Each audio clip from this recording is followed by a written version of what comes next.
in a while. But before that, um, as I get back to you, hello everyone to our online career orientation. This is DJ Dimaliuat. I'll be one of your hosts for today. I'll be opening up the program. And again, what to expect for today is we'll be sharing with you the situation right now that we are facing, a bit of awareness, and we'll be talking about the careers that we have, the opportunity, and why is it a good idea and decision to be a financial advisor. Also, we'll be having a success story of someone who was very successful in this career. He is an MDRT while doing this even part time, so that's really really good. Um, so ibig sabihin, it's his dedication. Talagang kumbaga ang ganda ng kwento niya. Later na lang, mas maganda siya na yung magkwento, no? Para hindi ko rin ma-preempt. So there will be a success story that we'll be sharing later. And then, of course, we'll be talking about what you can do in terms of your finances, some learnings, and then what you can teach other people. And then, what to do next. Now, if you are excited and you want to be part of this company, you would want um, to know what are the next steps. So we will guide you as well later. Right? We will also be breaking you out into small groups later so that you can talk to the team and to the support team that will be guiding you after this orientation. So by the way, I'm DJ Dimaliuat. And again, I'm an associate agency manager here in Philam Life. I've been with this company for the past 7 years. And a bit of my background, I was an industrial engineering graduate from Adamson University. But I never get to be employed. I went straight into sales and in business because just like most of you, I have a lot of big dreams. Right? And I realized that going into employment probably will slow down those dreams. No, kasi fix yung income eh. Again, nothing against employment. I just have so many dreams. And I realized being a supervisor, 2009, I graduated 2009. Being a supervisor, yun na yung best position after graduation. I'll be earning about 12,000 a month back then. Not bad because it's above minimum, but not that good for me to get what I really, really want, right? So I decided to, before even graduating, I decided to enter into sales. I entered real estate. I even had my own business starting at 23 years old, 1.5 years after graduating college. Um, but yet, after 2 years, almost 3 years of having my own business, I'm doing well.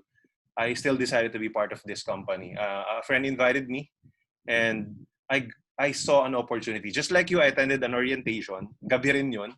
It was after office. I was invited in Makati. I went there to support my friend. And then little did I know that I will be hearing an opportunity that can really change my life and make me more excited about my life. So um, there are different sharers and speakers, just like what you'll be experiencing for today. Ang kaibahan lang natin online tayo. That's why I really appreciate your comments and your engagements in our chat box. So I got inspired, not just because of the income, given na yon, because that's my goal. Sabi ko, yung kinikita ko na maganda sa business ko, I want to double it. That's my goal. Sabi ko, kaya ko rin kitain yan dito sa Philam Life or in another business opportunity. So bakit hindi? During that time, I was, 26 years old. Right now, I'm 33. Sabi ko, single ako noon, magpa-asawa ako in the future. Kailangan lakihan ko pa yung income ko if I wanna build, I wanna achieve more dreams, travel in different countries, etc. And then when I heard the speakers, I found out, they're earning good money. And aside from that, they're able to help a lot of people.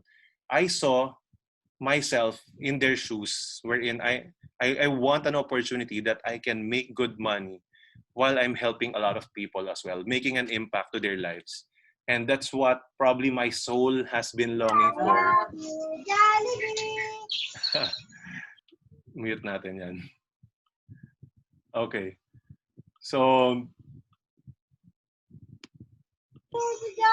that's what I've been looking for way back. And sorry for that.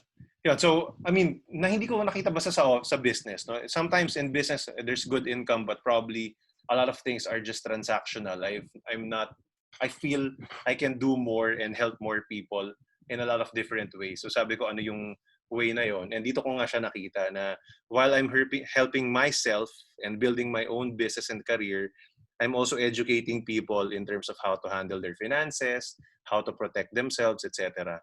Apart from that, nakita ko maraming free travel. No? Sino rito mahilig mag-travel? No? Comment kayo dyan. No? Kung gusto niyo mag-travel, comment me. No? Sabi mo kung gusto mo mag-travel, please do comment. Ayan, mahilig ka mag-travel. Ako, I also love to travel. No? And I saw that in Philam life, pag ginalingan ko, kasi naniniwala naman ako, magaling naman ako, hardworking naman ako, may free travel pa pag na-hit ko yung mga incentive, yung mga targets, di ba? So, kumikita ako ng maganda, may free travel pa. So, I like that. Sabi ko, this is a complete package. Plus, of course, the career growth. No? So, true enough, right now, fast forward, I'm a manager. I have 53 under my team. So, not only the clients, I'm helping them, but also people under my team to also earn millions in this industry. And that's why whenever there's an opportunity for me to share and talk about this career, I always say yes. So for your information, makwento ko lang po ng konti, meron po akong 7-day-old son. So nag-aalaga po ako ng bata. So, but I still said yes to this because I always want to share this opportunity to you guys, to a lot of people. So I'll be doing the first part for today. Right? So parang nagkakilala na tayo, and I really hope that you get connected with me. I hope to meet you, all of you soon, right? When all this pandemic is done and over. Right? So the reality is we're facing a major crisis. We've been here for almost 3 months now. Naging normal na nga yung pakiramdam, di ba? Na nasa bahay na lang, ganyan. Or hindi masyadong lumalabas, lalabas lang pag essentials. And you know, even though mas medyo traffic na ngayon, I've been out in EDSA for 3 times na rin yata. But still, it's tolerable compared to way back. No? So, but ito yung reality na nangyari, nagawa ng COVID-19 with us. No? That businesses are really affected. A lot of jobs will be, nakalagay nga rito, became uncertain because, you know, millions of jobs will be lost.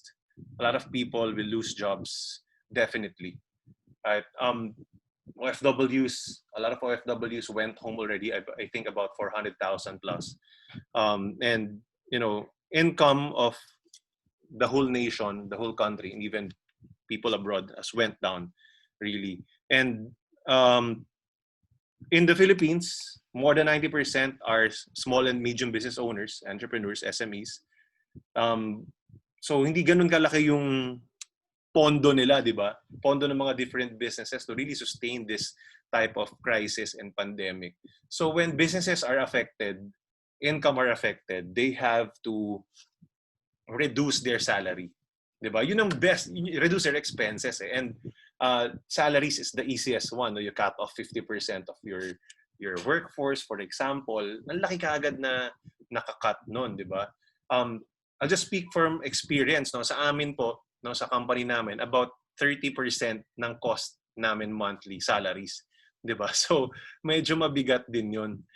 So it really takes a big part of the cost of any business. And because of that, yung dating tingin natin stable job, hindi na siya stable ngayon, 'di ba? Because a lot of different industries are really affected, and we don't see this, you know, sobrang bilis na mawawala. Ganyan. If you have savings, it may be depleted or at least nabawasan siya. So malamang naramdaman mo rin yun. And then, of course, we have health concerns na nakakatakot pa rin lumabas hanggang ngayon. So even though, actually feeling ko, even nga lumabas na yung vaccine, di ba? Hindi agad-agad maro-roll out yan sa Philippines and everything. And I don't know kung gaano rin kamahal yung vaccine na yan, di ba? Mahal din ang mga vaccine. So, you know, ang daming mga concerns na pwedeng pag-usapan ngayon. And this picture really just embodies or shows the current situation wherein if you have a bucket of water, itong timba na to, maraming mas malami yung butas at lumalabas kaysa sa pumapasok kung meron man. 'Di ba? If you agree, no, type in yung like button, no? Thumbs up naman diyan if you agree na ganyan yung nangyayari. If you're feeling it that way, 'di ba? So, marami lumalabas. Bakit? You still have to pay your bills. Kuryente, tubig, you have to pay. Internet, you have to pay. Phone bill, you have to pay. Di ba? Kung naka-line ka, you have to pay that. Hindi mo nawawala yan. Naka-Netflix ka, hindi mo nawawala yan. Naka-cable ka. Right? You have to pay that. So part of that. And then nakatira ka sa bahay mo, 'di ba? So rent or mortgage you still have to pay. Actually, that's one thing na hindi naman mawala. If you have different properties that you're paying, you have to pay. And then you have to eat, 'di ba? If there's one thing na ayaw nating tipirin, that's food. 'Di ba? We don't want to deprive our family of eating, especially eating together, no? And then healthcare, 'di ba? Dati hindi ka na mabibili ng mask, hindi ka naman nag-hoard ng tissue paper or alcohol, ganyan. But right now, you buy sometimes kahit mas mahal, 'di ba? So that's added expense. And then if you have you have debts, you still have to pay, of course. If not now, soon after, right? So marami palabas. Ang tanong, meron ba pumapasok or enough ba yung pumapasok? 'Di ba? So, and the major storyline of this pandemic is this: that how big is my safety fund? Magkano ba yung naipon mo, nailagay mo in case may magantong mga nangyari? And ako mismo, this is my first crisis. This is really the first crisis that I've experienced. Diba? Because 2007-2008 crisis, I was still in college. So I didn't know. Hindi ko pa na-experience yun. Kumikita na ako, tapos ganyan. So, this is really always the question, no? How big, or do I have enough funds if this gets extended? 3 months na and counting, di ba? So, yun yung major concern. Sometimes, maybe, we are taking this for granted. Maybe, alam ko lahat naman tayo may savings. No? Naniniwala ko mga Pilipino, tinuruan naman mag-save ng alkansya eh. Ang problema, tama ba, enough ba yung na-save? Kasi meron tayong minsan comfort level eh. Kunyari, yung bangko natin may 50,000. Pag nag-50,000 na, happy ka na. Pag more than 50,000 yung laman nun, feeling mo rich ka na, ginagastos mo na yung sobra. Parang ganun. Most people are like that. A lot of my clients are like that, di ba? Pag bumaba ng 50,000, kinakabahan ka na, so mag-iipon ka ulit. Diba? Ganun yung nangyayari. So meron certain level, parang yun yung alkansya mo. Pag napuno, okay ka na doon. Diba? But meron palang tamang formula. Later, we'll be talking about that more. Right? So, yun yung major concern. No? And another question is, did my current career prepare me for this? Or did I do enough before to prepare me for this current pandemic or this current concern that's been happening? Am I in the right career that enables me to have that knowledge and learning, and at the same time, the right amount of income, 'di ba? Kasi magkasama 'yun eh. Income, pumasok yung pera, and then the ability to manage and probably grow that money some more, 'di ba? Na-prepare ka ba nun? 'Di ba? So also you might be asking, sige, expect na natin, no, that there are, aminin na natin, no, na okay, ito yung challenges ngayon. Probably I didn't do something well before. I did not do well before, and maybe may chance pa. Ganon. Maybe you're earning well, pero na-mismanage yung pera or hindi masyado nakapag-save and invest, or probably hindi ganon talaga kalaki yung income. Whatever that concern is, the reality is, what we have today is a snapshot of retirement when we retire. 'Di ba? Pag nag-retire tayo, wala tayong pera or konti yung pumapasok. Pero maraming lumalabas. You still have to pay your bills. Remember that bucket drawing or picture. Ganun yung retirement eh. Konti, little to none yung pumapasok, pero tuloy-tuloy pa rin yung paglabas ng pera. But I have good news for you. Diba? Actually, this is a blessing na nakita mo na what life is during retirement. Pero ang good news, hindi pa tayo retired ngayon. Diba? If it's not the end of the world, we can still bounce back. Right? So the major question now is, how do I bounce back fast? What can I do moving forward so that when I retire, or even earlier than that, I can have a better state of my finances? So are you excited to learn? Right? If you're excited, kindly comment an exclamation point. And if you're excited, so that I would know if you're excited to learn more about this. Yan. So dumadami na yung mga nagko-comment. Yan. That's good. Our chat box is moving. Okay, so this is the first thing that we need to do. No? Thank you very much for your comments. Yan. That's good. And keep it coming. Right? So, kung nakita natin, ito yung mini retirement, di ba? Ganyan yung itsura eh.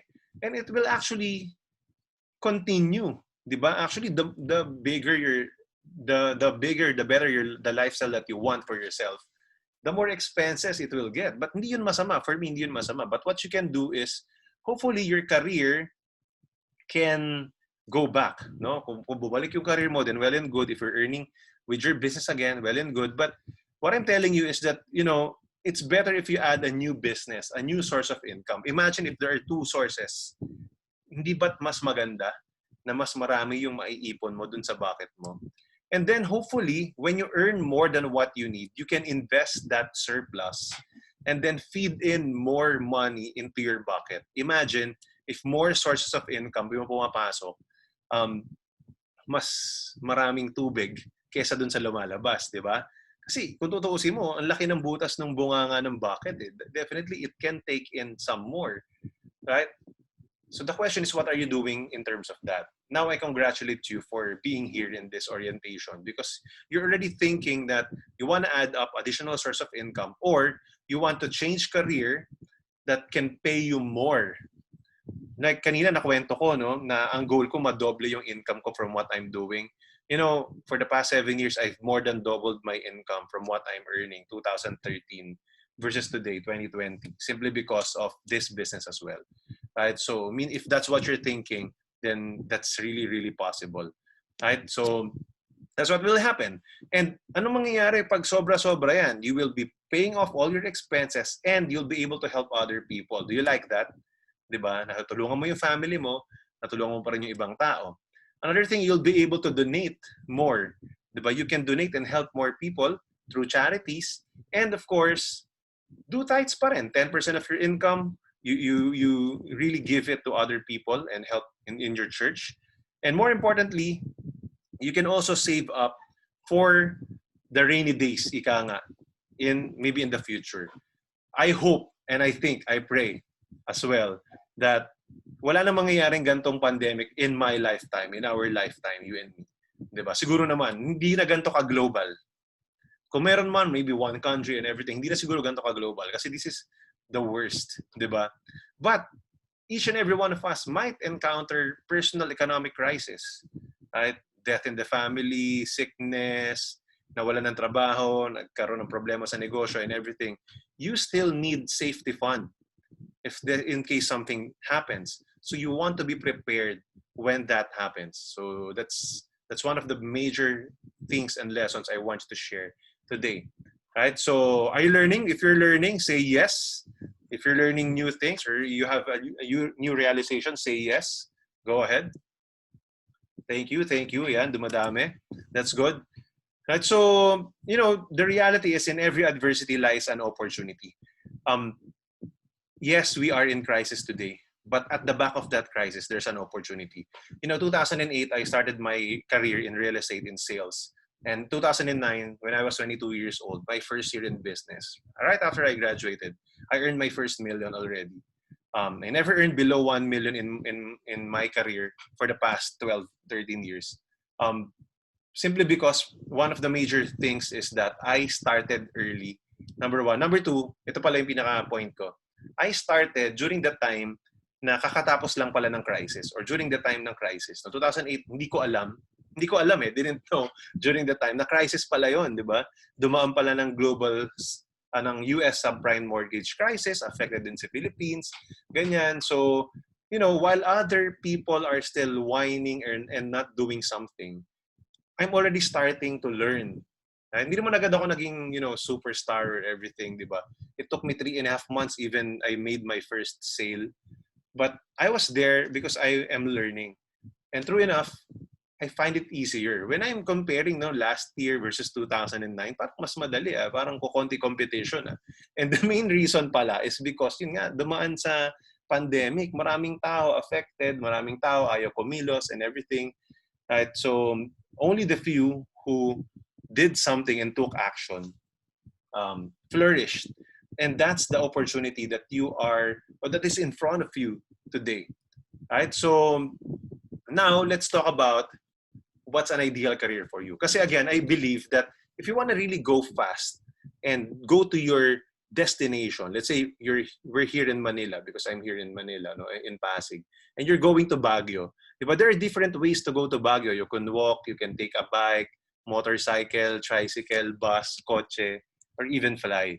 Diba? There are different vehicles. So, if you want to achieve your goals and dreams, you should be riding the right vehicle. Diba? So, maybe for you, let's talk about you. What's an ideal career for you? Ano ba yung ideal career para sa iyo? No, kasi if you're in the right career, or you're in the ideal career for you, maybe mas mabilis yung kilos mo and yung pangyayari. Do you want a career that can give you an unlimited income? Diba? Walang ceiling. No? If you can relate with what I'm saying, you can comment in the chat box. No? Or do you want something na, have flexible time? Right? Yung kahit the same yung kinikita mo, but you have more freedom in terms of your time. You can work when you want to. You can even work on a holiday and take time off on a weekday. Diba? Give time for your family when you're with your kids, when they need you in school. Something like that. Hindi mo na kailangan mag-file ng leave pag magta-travel ka. Do you want that? Or do you want career growth? Something that somewhere where you will be recognized. And walang politika, walang bureaucracy. No? Lahat pwedeng ma-promote in a certain position, basta magaling ka rin, ginagawa mo yung kailangan. Diba? Yun ba yung gusto mo? Diba? Na hindi nalilimit yung growth mo? Hindi patagalan ng tenure ang labanan? Kung hindi talagang productivity and sipag? Or do you want a career that you can make a difference to other people? But do you want something wherein you can help people while you're making good money as well? Habang nakakatulong ka rin sa sarili mo, tinutulungan mo yung family mo, nakakatulong ka rin sa ibang tao. Right? So, can I get some shares? Right? Type in the chat box, anong career, ano yung ideal career for you? Maybe wala rin dito sa apat na to, let me know. Diba? Maybe you want something that you can travel, or you can have free travel. Whatever, please go and type in the comment section what is an ideal career for you. As I read some of your comments, ang dami na, natabunan ako ng 92 comments, no? Ang dami. Sige, so okay. Sige nga, let me see. Ayan, hello to Miss Diana Borja, bank teller invited by Argel. Yeah, looking forward to know the health insurance product offered by Philam Life and Career Opportunity here. And si Jennifer Tobianosa from QC, invited by Wilma. So she's a housewife. Si Hazel Carey from Santa Rosa, invited by Ronald Orkin. Ayan. Si Chuck, invited by Ronald, sports analyst. Hello there. Ayan, ang daming me. Very good. Ayan, travel agency owner si Rose Pangan, si Janica Torculas, graduating marketing student. Oh, wow. Graduating student, that's good. I started my sales career while I'm a graduating student. So hoping to see what's out there for me in terms of employment while under quarantine. Makwento ko lang ng konti, no? It took me 6 years in college. So yung last sem ko, parang isa na lang yung subject ko. So that's why I'm able to start in sales already, no? So parang ginawa ko yung time na mag-aral, ganyan. Parang ganito, no? Wala masyadong gagawin. So I have time, no, to fill in kung ano yung kailangan ko matutunan in terms of business. So you can also do that here. Yan. Si Kenny, hello daw to everyone, invited by Churcel, seafarer from Rosario, Batangas. Si Peds Camasa from Iloilo, invited by Dennis. Hello there. Si Rhea Dizon, invited by Miss Teen. Si Melvi Alfonso, invited by Miss Cusi, si Marie. Right, that's good. Ang daming exclamation point. Thank you very much. Ayan, ang daming yeses. Super yes, si Marie. Sabi ni Grace Atienza, all of the above. No? Gusto niya lahat. Grace, of course, gusto natin lahat siya. No? Pero ano yung pinaka nakaka-relate ka? Yung number one sa'yo. Sabi ni Shara, flexible time. Yun, no? Kasi kung may anak ka nga, maganda na nakakapunta ka sa mga needs nila, ganyan, sa mga events nila, di ba? And yet, even, kasi, I know a lot of people, hindi naman kailangan sobrang laki kagad yung kita. But mapantayan lang yung kita, but they have more time for their family and their passion. No, nakakapag-exercise, nakakapag-travel, nakakapag-charity events, they will be happy. And in this industry, yes, you can do that. Sabi ni Churcell, career with time freedom. Sabi ni Shara, and unlimited income. Of course, who doesn't want that, diba? Si Des Molina, yeah, unlimited income din. Sabi ni Pia, my ideal career would be having my own time, career growth, and of course, unlimited income. Yes, that's great. So, yun yung maganda. Again, hindi ko sinasabi dito, time freedom ka agad, di ba? Kung napansin nyo. Flexible time. But, you still have to be disciplined to do the things that needs to be done. No? But ang kagandahan lang dito, even if you work 4 5 hours lang, not really 8 10 hours, you will still earn probably more or pantay ng kinikita mo ngayon. Di ba?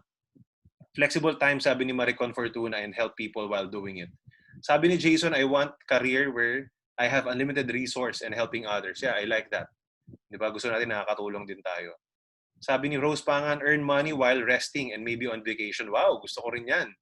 Di ba? So, what you can do here is probably you can start building your own team as well. And, and dito sa Philam Life, no? While you're, kasi pag habang nagbabayad yung mga kliyente mo, may kita ka pa rin. So, it doesn't mean na kung kailan ka lang nakabenta. So, that's you can do as well. Ngayong lockdown, nangyayari yan, no?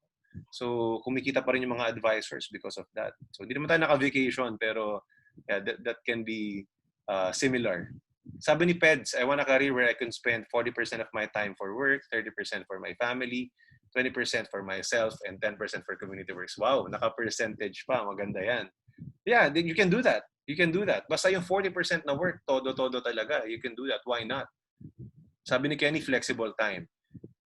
Sabi ni Pia again, maybe making a change, also especially when it's going to help other people. Yes, during this pandemic, parang we can't just think of ourselves. We have to think of the wellness of others. Yes, and that's why in this business, ang ganda talaga. Kasi we can still do things online.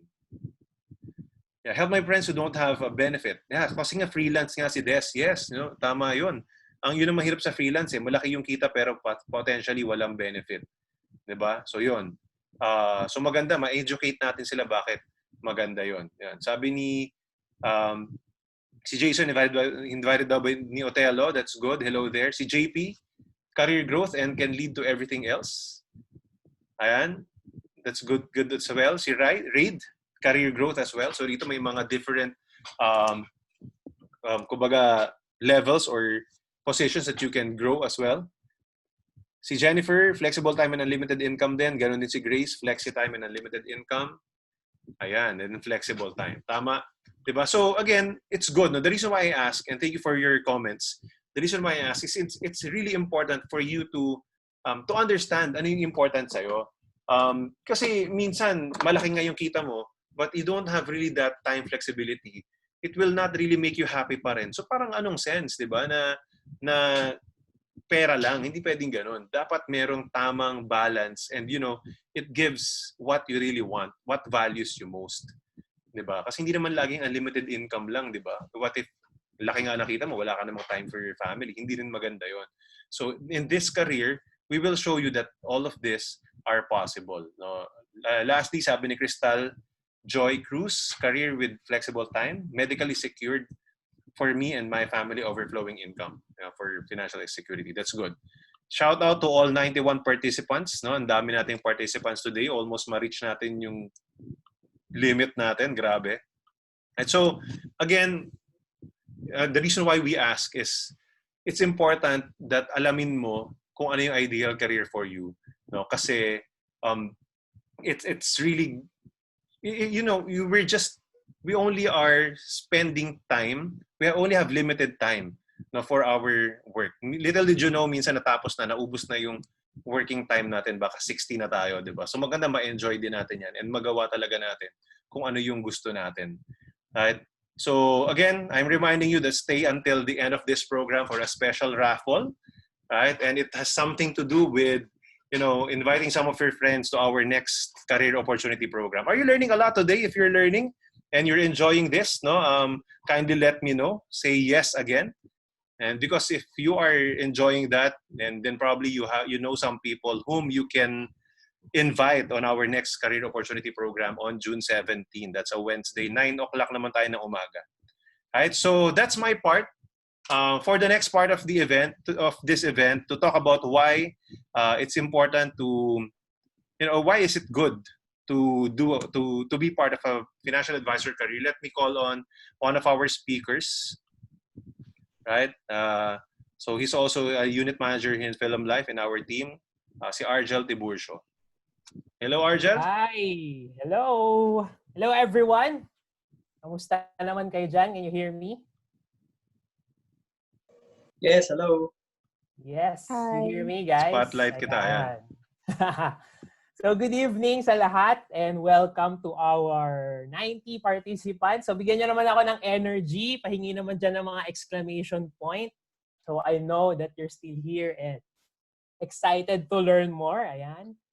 Ayan, ang mga exclamation point. So, I'll be continuing where DJ has left off. Okay? So, why join our financial advisor career? Ayan. Okay, so can you see my screen? Yes po. Yan. So, kanina, di ba, mga concepts na sinabi si DJ about dito sa nangyayari sa atin ngayon and how we can leverage and be more proactive in our opportunity na pinapakita ngayon. So, bakit nga ba tayo magjo-join dito sa financial advisor career? So, are you ready to learn more? Ayan. So, let me see the chat. Ayan. Okay. So, next. So, bakit nga ba kailangan natin maging financial advisor? Kasi, did you notice, nung nag-aaral pa tayo, parang wala namang any subject about personal finance or money management, right? So, people, especially dito sa Philippines, they need guidance when it comes to their finances.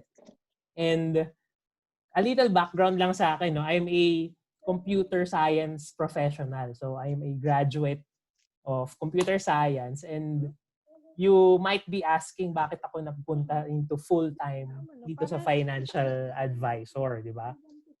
So what happened is nakita ko nga yung need ng mga Pilipino to really have help, no? Really need someone to talk about finances kasi minsan hindi naman napapag-usapan sa bahay yan, di ba? And wala nga sa school. So, nakita ko yung opportunity and yun din yung papakita natin dito. No? So, I've been in this business for close to 6 years na. So, I went full-time last 2014. And ngayon, tuloy-tuloy na. I'm also one of the managers here in Philam Life and with Starbright. So, ito yung isa sa mga concept kung bakit gustong-gusto and very passionate kami in sharing about finances. So have you heard of the term na sandwich generation? Di ba yung sandwich, if lahat naman siguro tayo nakakita na ng sandwich or nakatikim ng sandwich. So ang nangyayari dyan is yung breadwinner, dalawa yung sinusupport niya na generation. Dalawa yung kailangan niyang tulungan. So first off is yung mga parents.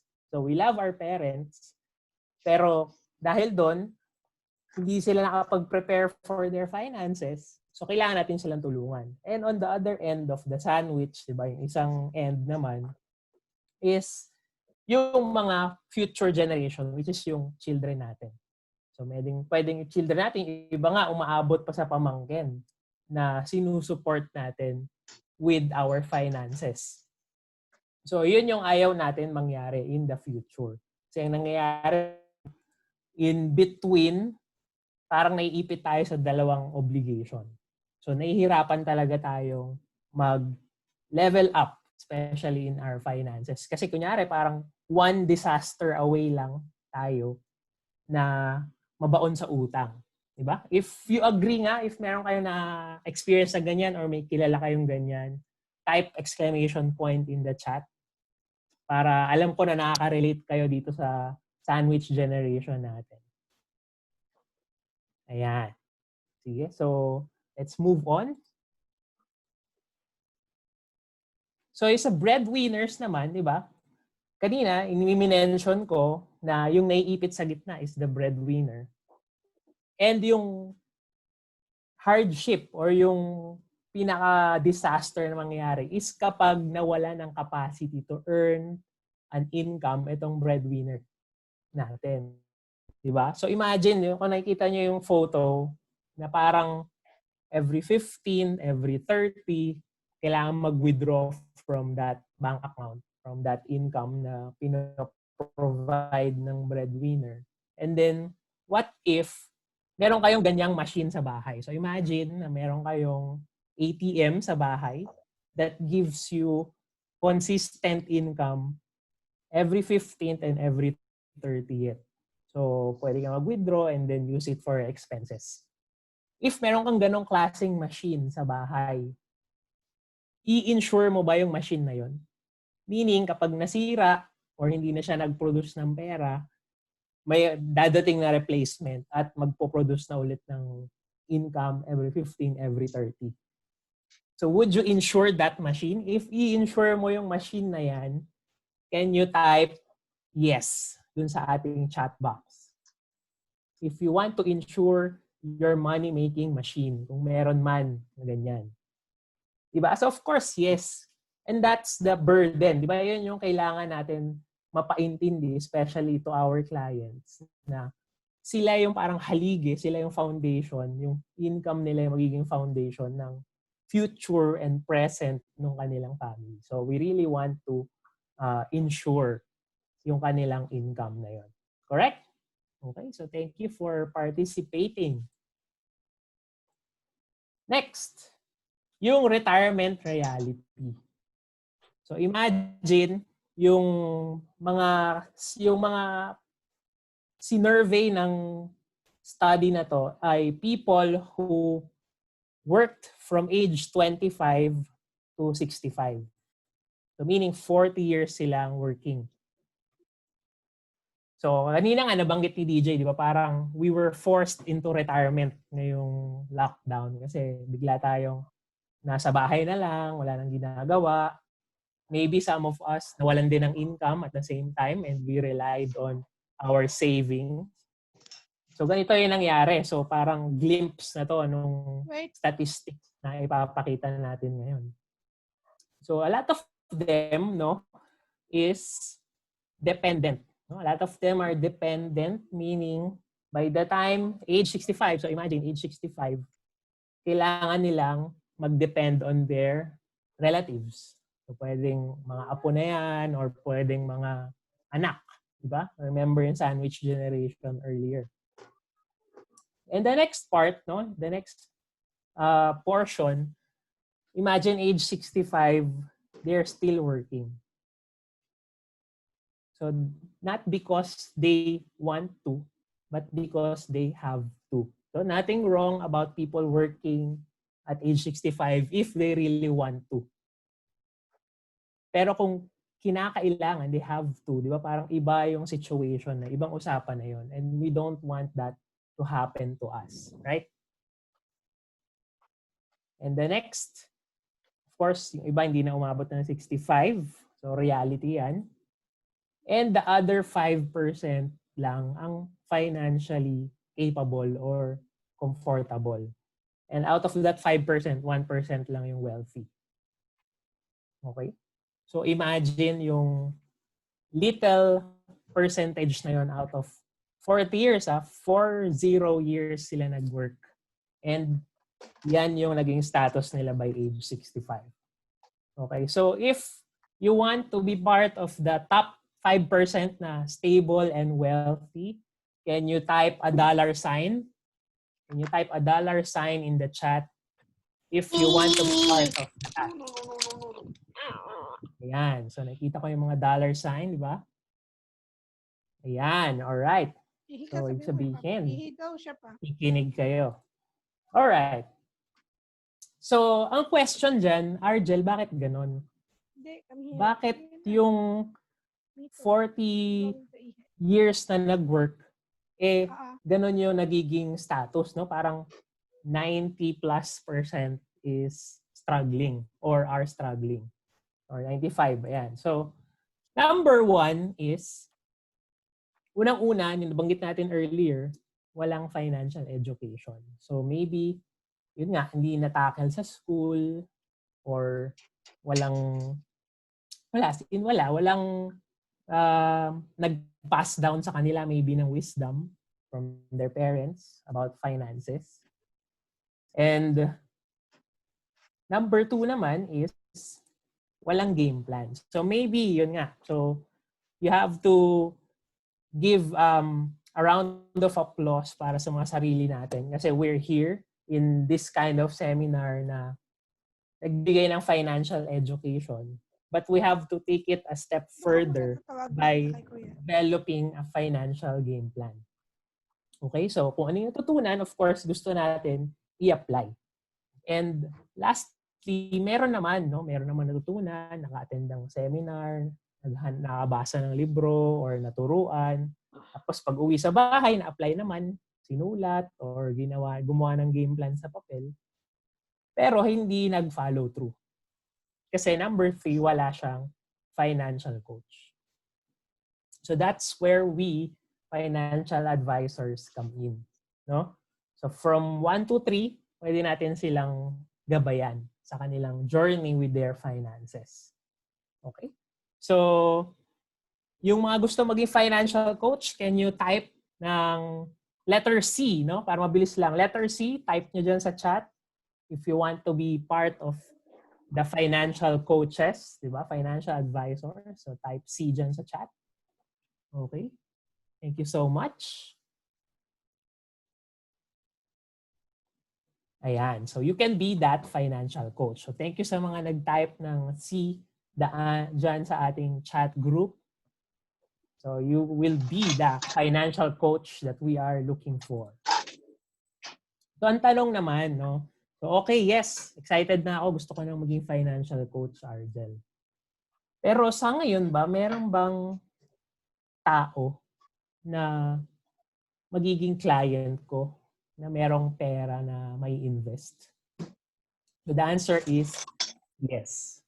No, marami tayong, actually, yung biglang nabuhay nga yung economy, di ba? Kasi medyo slightly nag-open na yung mga business and yung mga work from home workers natin, no, very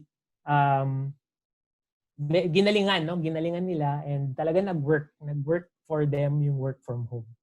Diba? So, kung may mga nag-work from home dyan sa ating group, sa ating webinar ngayon, can you type home kung kayo ay nag-work from home ngayon para alam namin na kayo yung isa sa mga mapapalad and blessed to still be working and having continuous income. Ayan.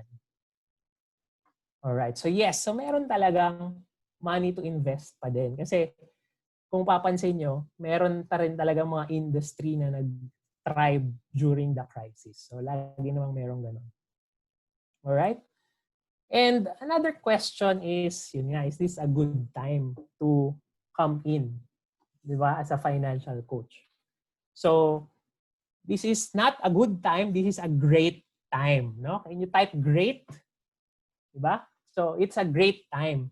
Kasi, this is the time na, di ba when, ang sabi nga nila, yung crisis is parang danger and opportunity, di ba? So, kung meron danger, gusto natin doon tayo mag-focus sa opportunity. And this is what we're talking about ngayon, na meron tayong opportunity to add an additional income stream. Diba? Imagine another income stream. And later on, may kukwento din sa atin yung guest speaker natin na nag-add siya ng additional income stream sa kanyang existing income stream. So, it's very good time na mag-adagdag talaga. Kasi ito yung time na when people are feeling down, di ba? Ito yung time na meron tayong opportunity to really step up and di ba yung lagi nating naririnig ngayong crisis, pivot, di ba? Pivot or pivot. So if gusto nyo mag-pivot, pivot, can you type pivot or pivot dyan sa ating chat? Di ba? So thank you so much sa ating mga very active participants. Dahil kahit na ang dami kong pinapatype sa inyo, go pa rin ang go. So thank you so much. Ayan. Thank you. Yan. So how big is the market? Baka naman, Argel, ang dami-dami ng advisor, ang dami nag-aalok sa akin, ang dami ko nakikita sa Facebook. So ito, malalaman natin. Gaano ba talaga kalaki ang market? So magkano nga, ilan nga yung population sa Philippines? Rough estimate? Around 108 million, tama ba? So if 108 million yan, and only 2% of that protection need, di ba, of that is being served. Ibig sabihin, meron pa tayong 98% na hindi pa natatap. So imagine, so sarado na natin, let's say 100, so sabihin natin 98 million. Kahit nga sabihin natin kalahati lang nung 98 million yung isa-serve natin, there's so many clients that we can go around with. Tama ba? Diba? Kasi ganun kadami. So, double-edged sword yan. No? I always say that this is a double-edged sword. Kasi on one end, yes, madami tayong matutulungan. And on the other end, mapapaisip ka, bakit nga ba yung penetration ng insurance or ng financial planning sa Pinas is mababa? It's because we need more financial educators like you guys. No? We need more people who can tap the untapped market. Kasi kung sabihin natin 45 million yan, 50 million yung unserved, tapos ilan lang kami, kunyari 50 lang kami. Kahit siguro kung araw-araw kami makipag-usap, hindi namin ma-serve yung market na yon, di ba? So, sabihin, we really need your help to heighten the number of people who that can spread the good news, okay, of financial planning and protection. All right? So, can you follow? Can you follow? If you can follow, can you type GAP? G-A-P. To represent the protection gap. Ayan. So we have a big gap to serve and we need you guys to help us fill that gap. Okay, thank you so much. And also, ayan. So maybe yung mga warm market ko, yung mga kakilala ko, Argel, may mga plans na sila. May mga insurance plan na. So very good, no? Kasi you're in good hands or you're in great company kasi sila yung mga believer na hindi mo na sila masyadong i-convince. Ipaparealize na lang natin sa kanila na kulang. Kulang yung policies na meron sila ngayon. Kasi in the average, in a person's lifetime, no? At least mga 7 yung binibili. Kasi ang daming life changes. No? Pagka nagkaroon ng bagong anak, dagdag insurance, nag-asawa, dagdag insurance, pa-retire na, kailangan ng more health protection, lalo na ngayon, di ba, very important, mas napunta sa top of mind ng Pilipino yung health, yung pagiging handa sa mga health setbacks. So huwag tayong matatakot na baka wala na tayong mabentahan or matulungan na mga clients or friends na meron na. Ayan. So, what's my future in this career? So, merong short lang dito na comparison between or among these 4 ways, no, to earn. So, of course, meron tayong employee that can have low investment lang, no? Kasi actually medyo high nga rin yung investment in terms of time. Kasi di ba, sa time naman, ang tagal natin nag-aral and then, yan, mag-apply na tayo for an employee position. So, investment low, maybe nag-commit lang tayo to that and natanggap tayo sa job. Risk is low to medium kasi, di ba, secure. They say na secure ang pagiging employee. Pero medyo na-prove ng crisis na medyo may risk pa rin. Kaya medium, low to medium yung risk of being an employee. And the return is also low to medium. Diba? Kapag gusto nating yung mga 6-digit income, for example, hindi lahat ng employee gets to upgrade to that level of income na talagang magiging comfortable. Next is having a small business. So, again, yung crisis, no? In terms of pag-crisis, yung MSME, yun yung mga pinaka-high risk dito sa mga ganitong situation. And of course, kung talagang galing sila, for example, from being an employee, nag-save up sila for that investment para mag-shift to that small business. So, high investment and then high siya. Pero syempre, yung returns niya will also pay off. Diba? Lalo na yung mga nag-thrive ngayong panahon na ito. Kung franchise naman, mataas yung investment kasi we buy the system, we buy the franchise kasi na-set up na nila yon, parang plug and play na lang. Pero still, meron pa ring risk. Kasi hindi naman porket big name yung kinuha nating franchise, hindi na siya malulugi. So meron pa rin siyang risk.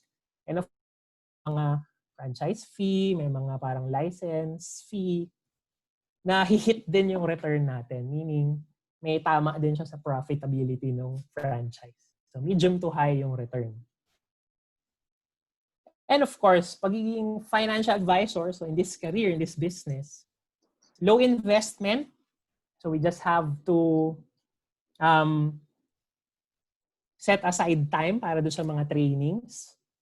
And then the risk is low to medium kasi dahil nga marami tayong market na pwedeng i-serve, low risk lang tayo in terms of that na marami tayong pwedeng kausapin.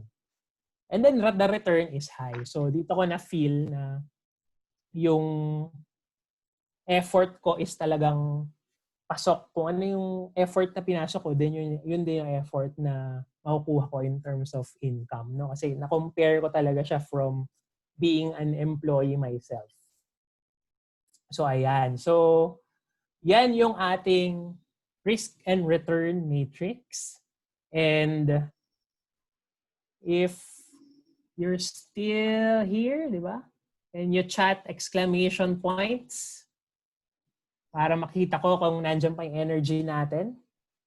And you type exclamation point if okay tayo dito sa risk and return matrix. Ayan, thank you so much. Yan, ang dami. So, as a career, no, meron two ways, no? If you want to really grow your business dito, number one is become a financial advisor na expert. So, talagang pagbubutihan natin and become a great financial advisor, no? Like our guest later on na makikita natin. And dahil gusto nating i-maximize lahat ng streams of income from this career and this business, we also want you to open your mind na meron ding chance dito to build your own team. No? So aside from being a financial advisor, you also manage a team of expert financial advisors. Okay? So yan yung two ways to grow our business. So later on, pwede na natin yung i-explain with the one who invited you here. Okay? So if that's understood, can you type the number 2? Type number 2 for the two ways to grow our business. Ayan, ang bibilis. Thank you so much. All right. So with that, so thank you for your participation. So I will be cut off at this point and i-introduce ko na sa inyo ang ating guest for tonight. So this person, again, is one of the top financial advisors recognized worldwide. Ha? Okay, hindi lang sa Pilipinas, recognized worldwide. And siya yung sinasabi ko kanina na nag-include ng additional income stream on top of his current income stream. So if you're excited, ulanin natin siya ng ating mga exclamation point. Kasi hindi siya magpapakita sa atin kapag konti lang yung exclamation point natin na pinakita. Ayan. So ready na ba ang ating next sharer who will be telling about his... Yan. So I'll stop sharing na my screen and hanapin ko si Mr. Dennis Limitares. Ayan. Hello, Hi guys. Dennis. Ayan, take it away. This is our guest for tonight, Mr. Dennis Limitares. Ayan na yung mga exclamation points nila. They're so ready to hear from you. Take it away, bro. Sure. Let me just share my screen.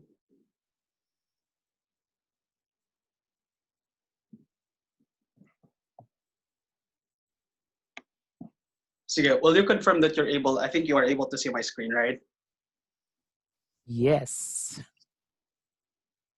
Kita niyo ba? Yes, we see Yes, it. Okay, let's just Dennis. give it. Yes. Let's give it some time.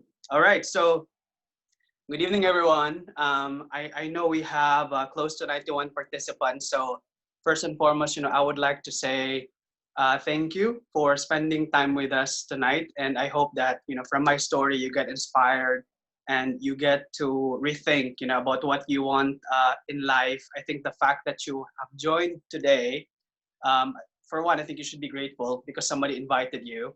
And then two, I think that there's something probably in your life that you're rethinking.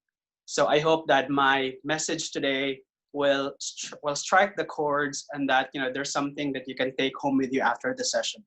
So let's begin, okay? I titled my presentation Unlimited. My last name is Limitares, which by the way in Italian means to put a limit.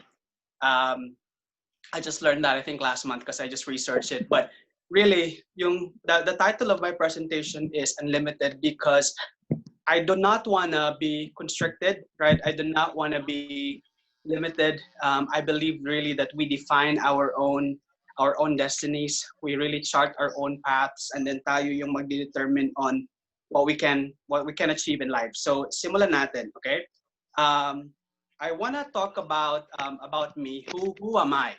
So first off, I was born and raised in Zamboanga del Sur, in a small town. So I am Bisdak, Bisayang Dako ko. So shout out to all of the Bisayas who probably are joining. Can you type in the chat if any one of you are from the Visayas or Mindanao?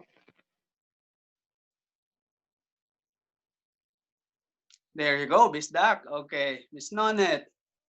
There you go. So a lot of us guys. So um, oh, Mitis also. Yeah, I know Mitis is from Bohol. So I am from Zamboanga del Sur. I come from a small town, and also Crystal Joy. So Bisaya Cayetano. So I come from a small town. I was born and raised in Zamboanga del Sur. And the second picture, you'd see me there with my brother. I am the eldest in a family, so I have three other siblings with me. So I'm the eldest. But I was not really born into a rich family, and I'm not gonna consider us as poor. Also, you know how it is, right? In the province, and back in the days, in the province, back in the days, you really do not get to feel so much the divide between the haves and the have-nots. So I think at a young age, I really did not feel like we were poor. But then I think growing up, I realized that we probably kind of fell into the have-nots category. So those are my parents. As you can see right there, they are hardworking individuals. So my parents have always been self-employed. So my mom and my dad, they venture into a whole lot of businesses just to be able to help raise the family. I learned hard work very early at a very, very young age. And these are pictures of some of the businesses that my parents have done, which also meant that, me being the eldest, I also did these, right? So number one, I remember my father driving a jeepney, a passenger jeepney. And then I'm not sure if you would believe it or not, but I actually had to be a conductor. So I've tried na-experience ko po paano maging conductor sa jeepney. I wasn't very, very good at it, but it was an experience nonetheless. We've also tried as a family engaging into buying and selling of metal scraps. So we have like a junkyard that also I helped out with. And then the last two pictures, I probably would say, are the businesses that have stuck with us for a long time. As you can see, yung picture to the right-hand side, that's dried fish. So I remember growing up at a young age, um, like during summer, for example, or during weekends, wala kaming losot. You know, like my classmates, they would just be at home. They would be resting from school, and then they would be like just playing during the summer. But in our case, especially in my case, since I'm the eldest, wala, nandun kami sa palengke kasi meron kaming pwesto. So magbabantay ako at magbebenta ako ng daing or dried fish, you know, from morning until afternoon, actually until evening. So that's the kind of life that I got used to. I did not really like it because like in my mind I was like, why do we have to do this, right? Whereas yung classmates ko wala namang hindi naman nagtatrabaho, relax lang. But like in my case, kailangan talaga naming magbanat ng boto. That's how we were taught. Hindi din pwedeng humindi kasi palo ang katapat mo. So that was my life. And then the last one, as you can see there, that's a habal-habal. I'm not quite sure what inside it, but I remember that the last business that my parents had that kind of sustained me through college was really a bakery. I'm not gonna call it a bake shop, but it's a local, yung local rural bakery. So maaga pa lang, around 4 a.m. gigisingin na kami ng parents namin. O gising na, kasi tutulong kami sa pagmamasa. We would make bread and would sell that as early as 5 a.m. kasi yung mga kapitbahay namin nakalinya na. So ito yung mga pandesal na, you know, worth 1 peso each. And then at about 7 or 8 a.m., what we'll do is we will load the habal-habal with huge baskets. We call it bukag in Bisaya or Cebuano. We would load them with lots of bread, you know, on both sides. And then hindi naman ako yung nagda-drive because I was young then, but my father would hire a driver. Pero ako yung mag-i-in charge. Ako yung sasama doon sa driver. And then ako yung magbabahay-bahay, magtitindahan-tindahan. Like from one store to the other, we have a certain area that we covered to be able to sell bread. So that was my life, you know, when I was young. So at a very, very young age, I got so exposed to working very, very hard. Again, it was our life, right? We did not have a choice, and that's just how that was how our living was. And then moving forward to college, so I actually graduated magna cum laude. I went to Mindanao State University in Iligan, and I was actually a multi-awarded college student. So as you can see there, that's a picture from my yearbook. So I was the president of the student council for the College of Business Administration. I was also the editor-in-chief of the university school paper, and I had a lot of other engagements, you know, so to speak. So medyo sanay po ako even at a young age to really multitask. So I think from a young age, education has been very important for us because my parents would always remind us, now, you know, Dennis, you have to study pretty hard. Someone might have to go mute.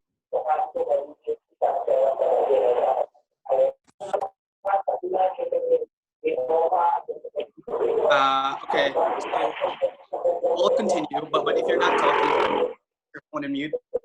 There you go. Thank you.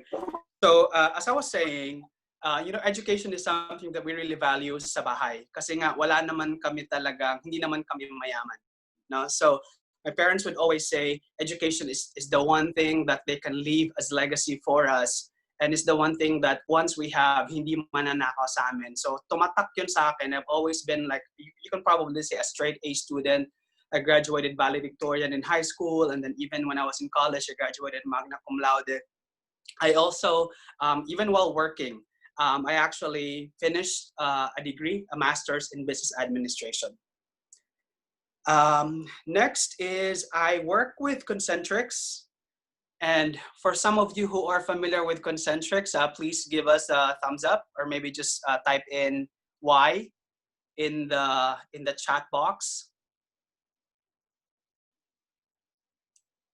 There you go. So Alan, oh, Kin, you're there. I'm not sure he invited you.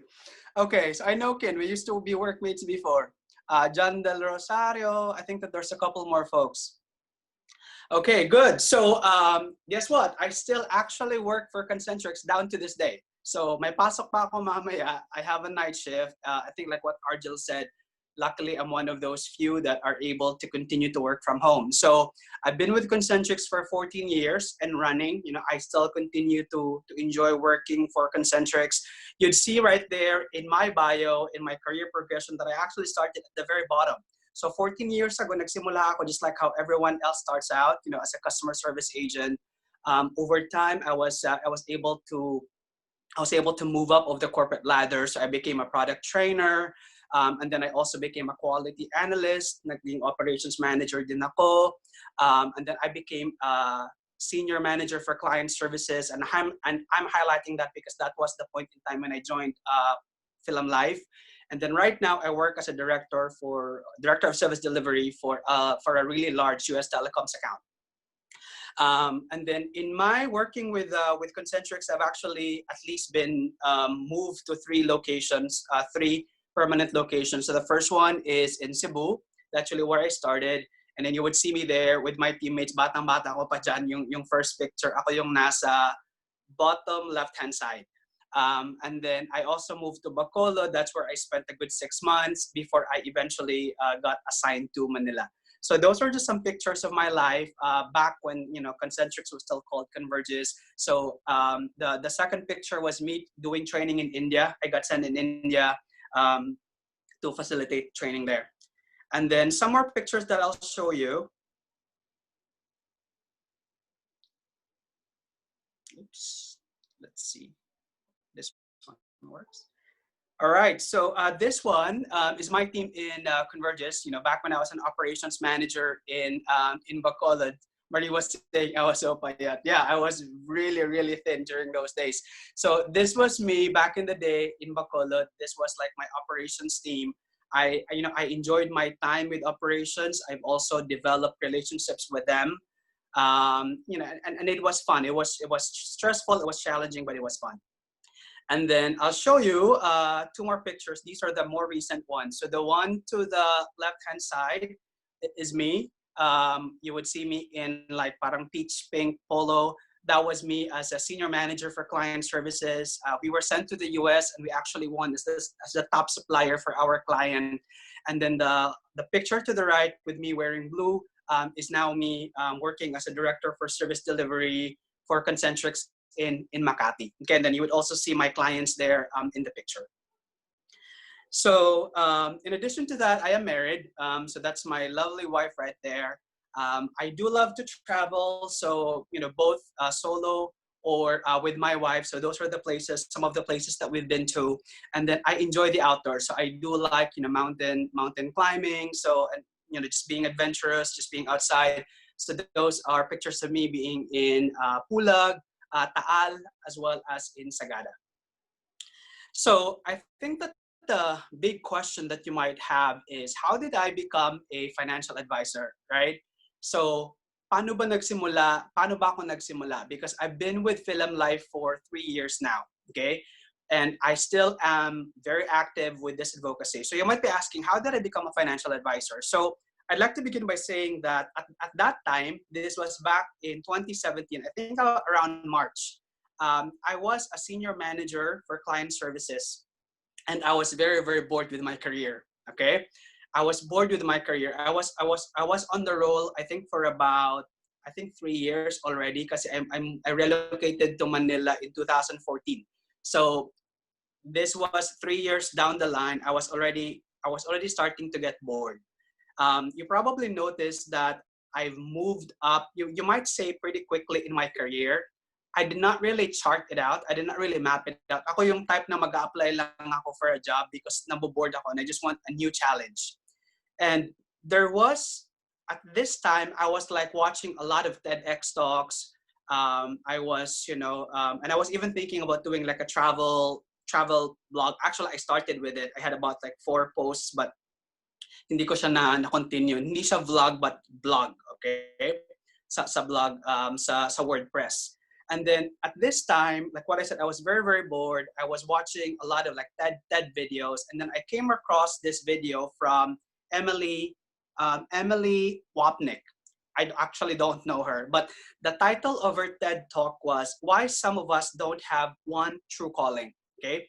So she spoke about how like for example, as young children, like how we have different interests, right? Like now you might like English, the next month you might like science, you might like math. She also spoke about how, like as individuals, we have like different gifts, you know, and not just different gifts, but even multiple gifts, multiple talents. And I realized na o nga naman no, and then she also segued into saying that the tragedy with life is that as we become adults, it seems like we're boxed into one description, like employee ka lang. You know what I mean? Like, okay, I was a senior manager, yes, but that was it. You know, primarily that was how my career was defined. I was nobody else.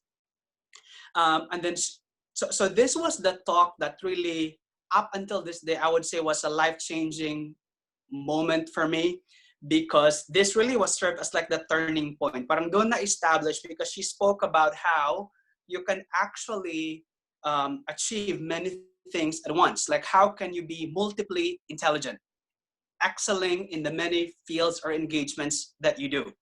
And I realized na, oh nga no, because back when I was younger, I used to do a lot. Like when I was in college, I was so busy. I used to, you know, lead the student council. I used to I used to be good in journalism. I used to be involved in like religious organizations. I used to, you know, host activities and hold events. Parang when I started working, it seemed like all of that was gone. I was just stuck with my work, you know, with Concentrics, which and I'm very, very grateful for. But there was really this void inside me, you know, this void that just could not be filled. And I knew that I wanted to do something more. I knew that I wanted to achieve something more. I just didn't know what it was. Okay. And then moving forward, I think about 2 months after, no, I think a month after. So it was timely that within Convergys back then, so we changed payroll systems, we changed bank. And so I was forced to visit a bank. And then what happened was, while I was there, so the bank representative talked to me about investment. And in that time, I was really looking to invest some more. Before I joined Philam Life, I already actually was investing. So may mga UITF na ako.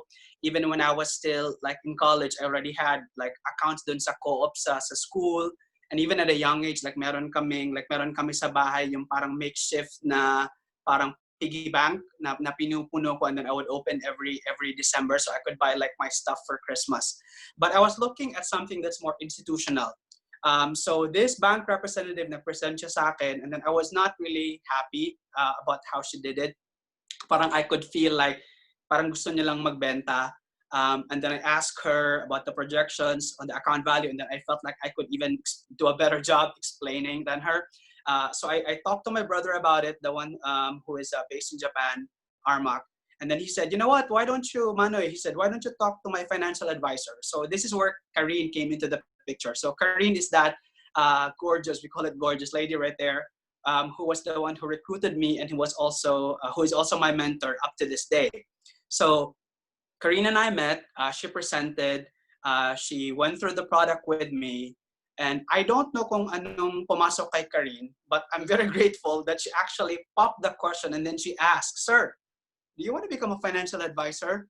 And then that time, kasi nga di ba bored ako, kasi gamay ko na yung trabaho. So sabi ko, it's okay, I mean, why not? Diba? Parang let me explore that, kasi I felt like I had nothing to lose.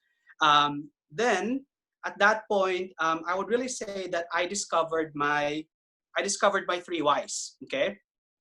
So, my 3 whys were at that time, number 1, I wanted to acquire new skill set. Kasi nga, medyo bored na ako sa work eh. And I was looking at sales as an area to probably just get some basic knowledge and experience on, kasi I did not have sales background. I was very, very scared about sales, but in my mind, I realized that, you know what? Sales is a life skill set that you need. Like politicians need to sell their campaign platforms, right? If you're an investor, you need to sell your idea so that you could get investments. Even if you're a child, you need to kind of sell yourself so that bibigyan ka ng baon, or your parents will support whatever demands you have, right? So I realized that practically everything is a sales activity. And then I thought, sige, kung hindi man ako maging successful in the field, being a salesperson, at the very least, if I can acquire the necessary skill set, to me, panalo na ako dun eh. So sabi ko, sige, that's fine. In my mind, naisip ko, baka real estate, hindi pumasok yung insurance. So hindi talaga siya plinano. But like what I said, Karine popped the question, and I'll tell you what happened in a bit. Pangalawa, this is what Argel kind of alluded to earlier. I was looking for an additional income stream. So I was already earning well with Concentrics, but the reality is when you are an employee, whether you are the top employee or Petix employee, right, you actually still get the same amount of income, right?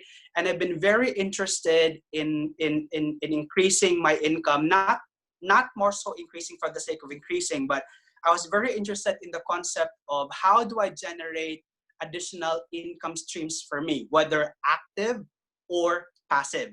So for those of you that are interested also to have more income streams, please type Y in the chat box to say yes. Tingnan natin sino yung gustong additional income stream on top of, there you go, Argel, Kin, Maricon, Grace, Jeng, marami tayo. Okay, very good. And in my case, I wasn't comfortable yet. I wasn't comfortable, leaving my job. Obviously, it's like to me, it's a major leap, right? So I went part-time, and I'm still a part-timer now with a full-time advocacy. So that was my next why.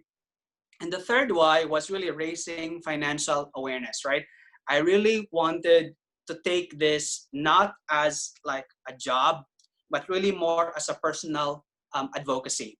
So if you ask me, what hit the message home? And my simple answer to that is Noah. Okay, so what or who is Noah? So I told you earlier that I'm the eldest in a family with 4 siblings. There's 4 of us in the family. I have 3 younger siblings. But if you look at the picture, and if you might have noticed, dalawang kapatid ko lang ang nandyan. So yung kapatid ko na lalaki, si Armac, and then the only girl in the family, si Disa. In between them, we actually had a 3rd sibling. His name is Noah. Okay? So si Noah, siya yan dyan. So that's his graduation picture after graduating from high school. Medyo naluluha ako actually, remembering this story. You know why? Because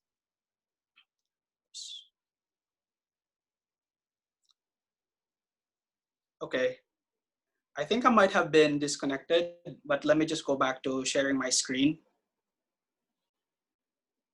Okay, so let me just go back. So what hit home, what hit the message home, right? So like what I told you,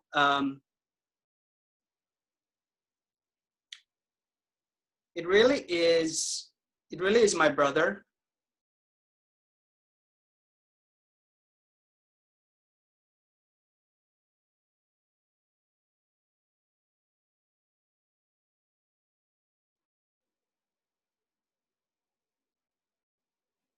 Hey guys, can you type in yes if you can still hear me? Okay, there you go. All right, so I am sharing my screen back up. So sorry for the technical difficulty, but I was saying, so what hit the message home, right? So it really is my brother, right? My brother Noah. So that's his picture when he graduated in high school. Kasi si Noah, at 17 years old, during his first year in college, he na-aksidente siya. So he was a victim of a hit and run accident. And I'm not gonna go into what happened to him, but basically this was like the lowest point in our family. He was, in the ICU for 10 days. At the end of the process, namatay din yung kapatid ko, right? He went through like 3 operations, 2 operations in the brain kasi nagka-brain hemorrhage siya.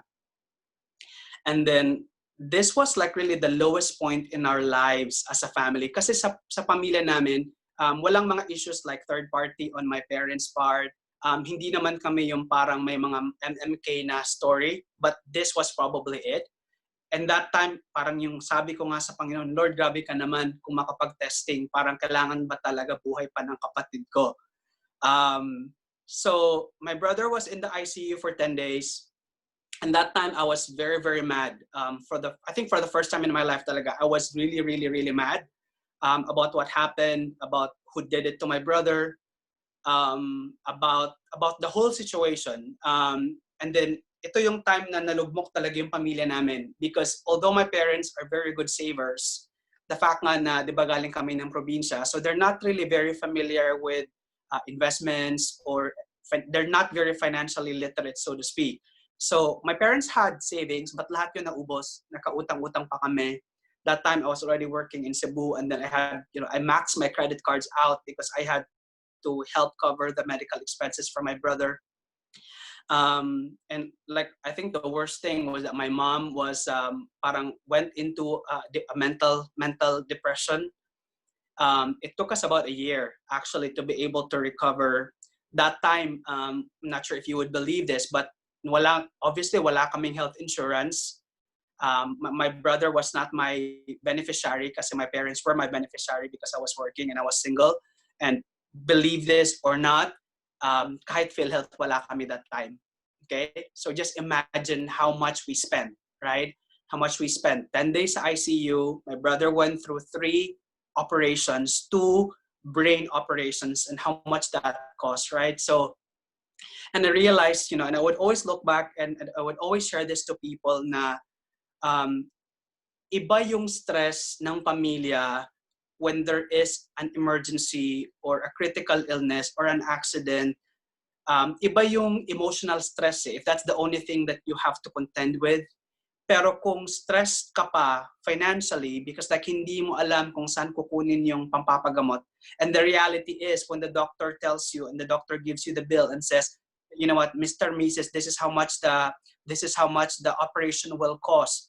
Quite frankly, I'm telling you guys from experience, hindi mo hihindian yan. Kahit alam mo na pikit mata mo na lang sasabihin, sige doc, whatever it takes to be able to bring my brother back to life. Ganun yun eh. As family members, hindi mo matitiis na sabihin na, no doc, labas natin sa ICU kasi wala na kaming pera. Diba? Move na natin sa ward or sa private room. No, I'm telling you from experience, that never happens. When you are stuck in that situation, lahat talaga, parang manghihiram ka, gagawin mo lahat, you'll ask for help wherever. Because at the end of the day nga, you would want to be able to save your family member. This is a really sad story. You know what? From the moment that I saw my brother in that ICU bed, he never opened his eyes. So his eyes were like half closed. And then towards the end of the day, after 3 operations, wala pa ding nangyari. The doctor said, you know what, Mr. Your kid is not gonna survive. You have to make a decision. So we decided to cut the life support from my brother. And you know what? Who was there? Because my parents could not face cutting the cord. And there has to be a family member, right? With the nurses. It was me at 21. So at 21, I already saw death. The death of my brother. My parents did not even see it kasi hindi nila matiis. You know what I mean? So my parents, like, they could not even bear seeing like cutting the cord. Cutting the cord. But I had to be the one to be there at 21. I was the eldest. And then, ang daming, parang you're managing everything. You're very young. And then this happened in a place that hindi sa probinsya namin because we studied in a different province. So that was how very, very tough it was. And then, so when, I think going back to my story, when Karine talked to me about being a financial advisor, and then when I had my interview with Ma'am Nina, and then when I went through a training, and then I realized, you know what? Parang, life insurance is very, very powerful. It's very underappreciated and undervalued. And actually, naalala ko, it was great. I was grateful because kahit papaano yung student council sa university where my brother went, meron kasing yung parang group insurance. for students. So, because namatay yung kapatid ko, nakapag-claim kami. But if nabuhay yung kapatid ko at nagbula siya, hindi kami makakapag-claim because it was not part of the coverage. But then I realized that was a bit of a help. And then, you know, again, when the invitation came, and then I realized that, you know what, this is such a powerful product, you know, something na talaga can be life-changing, whether for the good or for the better. In our case, it was really for the worse. Then sinabi ko sa sarili ko, you know what, I'll take the challenge on. Kasi alam ko that many people look down on insurance agents. Aminin na natin, di ba? Probably some of you do. I did. Alam ko yan. And then second, sabi ko, parang if it means that I become the instrument for my friends or for my family members to actually get themselves protected, get insurance, so that what happened to us as a family did not happen to others. Sabi ko, I'll take that on. So yun. So parang when I look back and, you know, as I do this, I always have to be reminded, and I get myself reminded that sinowa talaga. Kasi kung tutusin, kung income lang, parang pwede naman sigurong hindi na. Okay naman yung income ko. Up until now, okay, mas nag-improve yung income ko because I got promoted last year. But I still do this. You know what I mean? But you know, I always have to remind myself na that's probably the big reason. I don't know, maybe it's one of the reasons bakit din nangyari dun sa kapatid ko. Because I asked up until this day, and to be quite honest, hindi pa rin nasagot yung tanong ko sa Diyos kung bakit kailangan mangyari yun. But you know, it is what it is. We've moved on. But I'd like to carry that message, and that's something that I always kumbaga tell, you know, and share to my clients. You know what? This is what happened to our family. It could have been a different story, diba? Probably hindi ganon ka-sad. But you know, it is what it is, right? And this is where I would really say financial literacy, insurance, they are true life changers. Okay, so let's just take a moment and breathe. That part of my story, I just don't readily share to anyone. And quite frankly, I think kayo pa lang, because like not even my siblings, kasi yung siblings ko were not there. So during this entire struggle, during the hospitalization ng kapatid ko, kaming tatlo lang. Ako, si nanay ko, tsaka yung tatay ko. Kaming tatlo lang. Nung namatay na yung kapatid ko, si Noah, we had to bring him back to our house, back to the province. And that's when my siblings kinda saw already what happened. So kumbaga na shield na sila from all of the struggle and all of the heartaches that I went through. And like what I said nga, like even my parents did not like see kind of death face to face, but I had to. Kasi I had to be there eh. And then down to the cutting of the cord, to the last minute, I was praying to the Lord, Lord, give me a miracle. Sige naman, baka naman tumaas pa yung, alam mo yung machine that shows the heart rate, baka naman bigla-biglang tumaas. But no, it just flatlined all the way through. And when the plug was removed from the switch, yun na. Okay, so that's really, you know, my story, right? That's really, parang to me, that's my biggest why. Bakit ko pa din ginagawa yung pagiging financial advisor? I had a lot of challenges, and I'll segue into those. Okay, so these were my challenges in the beginning. So number one, my wife. Bakit nyo sinasabing challenge yung sa wife ko? Because my wife did not support what I was doing in the beginning. So ayaw niya na mag-insurance agent ako because she was being protective about me. Kasi alam niya na people could potentially look down, right? She was like scared, you know, people might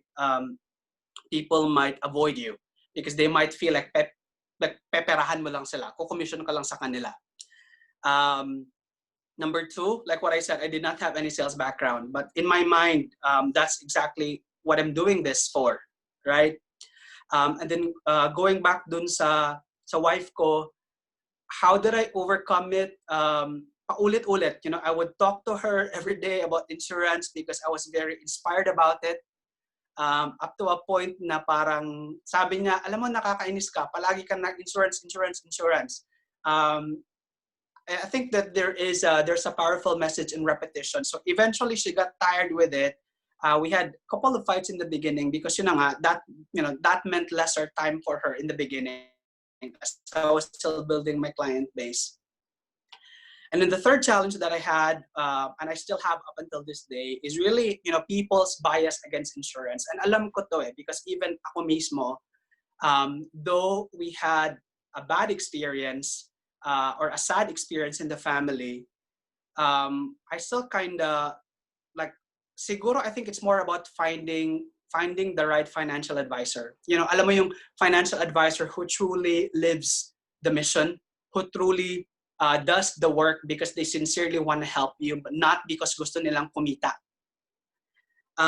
My fourth challenge, like what I shared with you, is when I started as a financial advisor, I've only been in Manila for 3 years. So 3 years lang.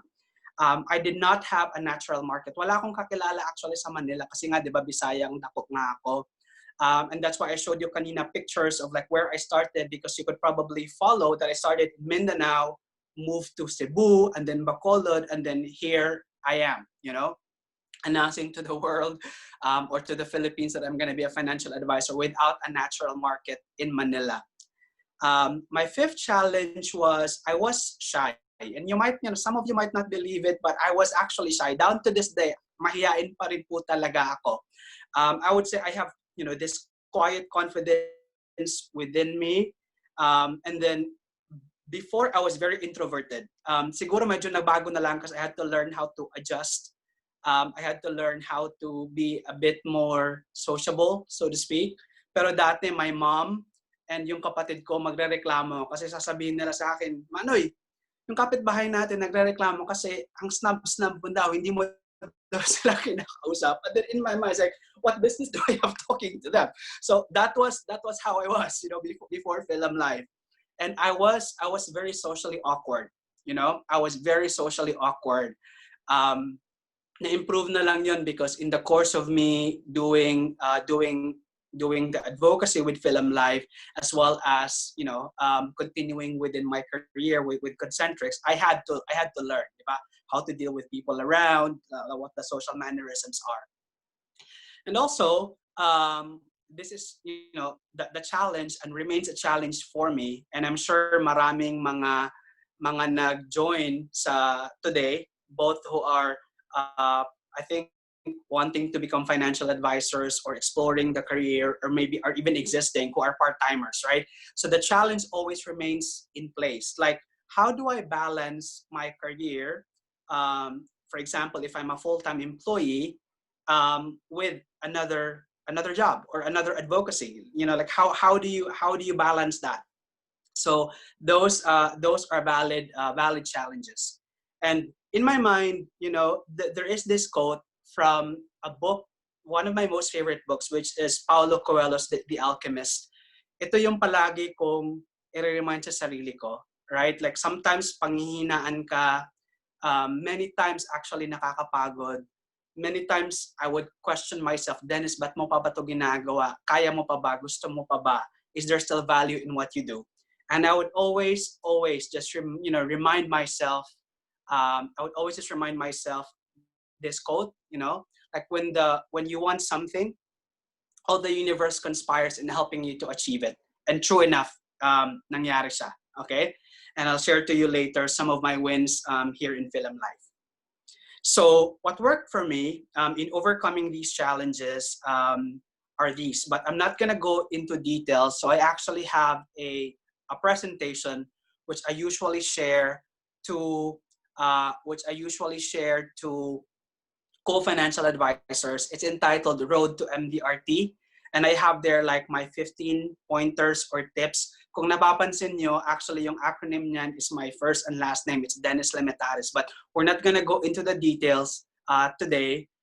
Probably once you join us with Philam Live, and then if I get invited to speak to you and share how I became MDRT, I can discuss this to you in more details. But essentially, MDRT stands for $1 Million Roundtable, okay? Again, MDRT stands for $1 Million Roundtable, and it represents the top 2%, I think top 2 to top 6 of all financial advisors in the world, okay? So, pag sinabing insurance agent ka, pag sinabing MDRT, parang that's the badge of excellence. And then in my case, I did not want to settle for less. Okay, I was aiming for MDRT, and I got MDRT 2 years in a row. I did not have to drop the ball with my work at Concentrix. As a matter of fact, even to my big surprise, na-promote ako last year. And then I was able to actually meet MDRT qualification 2 consecutive years in a row. So many of them will say, I'm a part-timer, but with full-time advocacy into the mission. And I always challenge myself, right? I always challenge myself. And like tell myself na I'm not just gonna resign. Kasi to me, parang I'm just gonna be replacing one job for the other. And if I do that, then I have to be MDRT, diba? Kasi yun yung standard eh.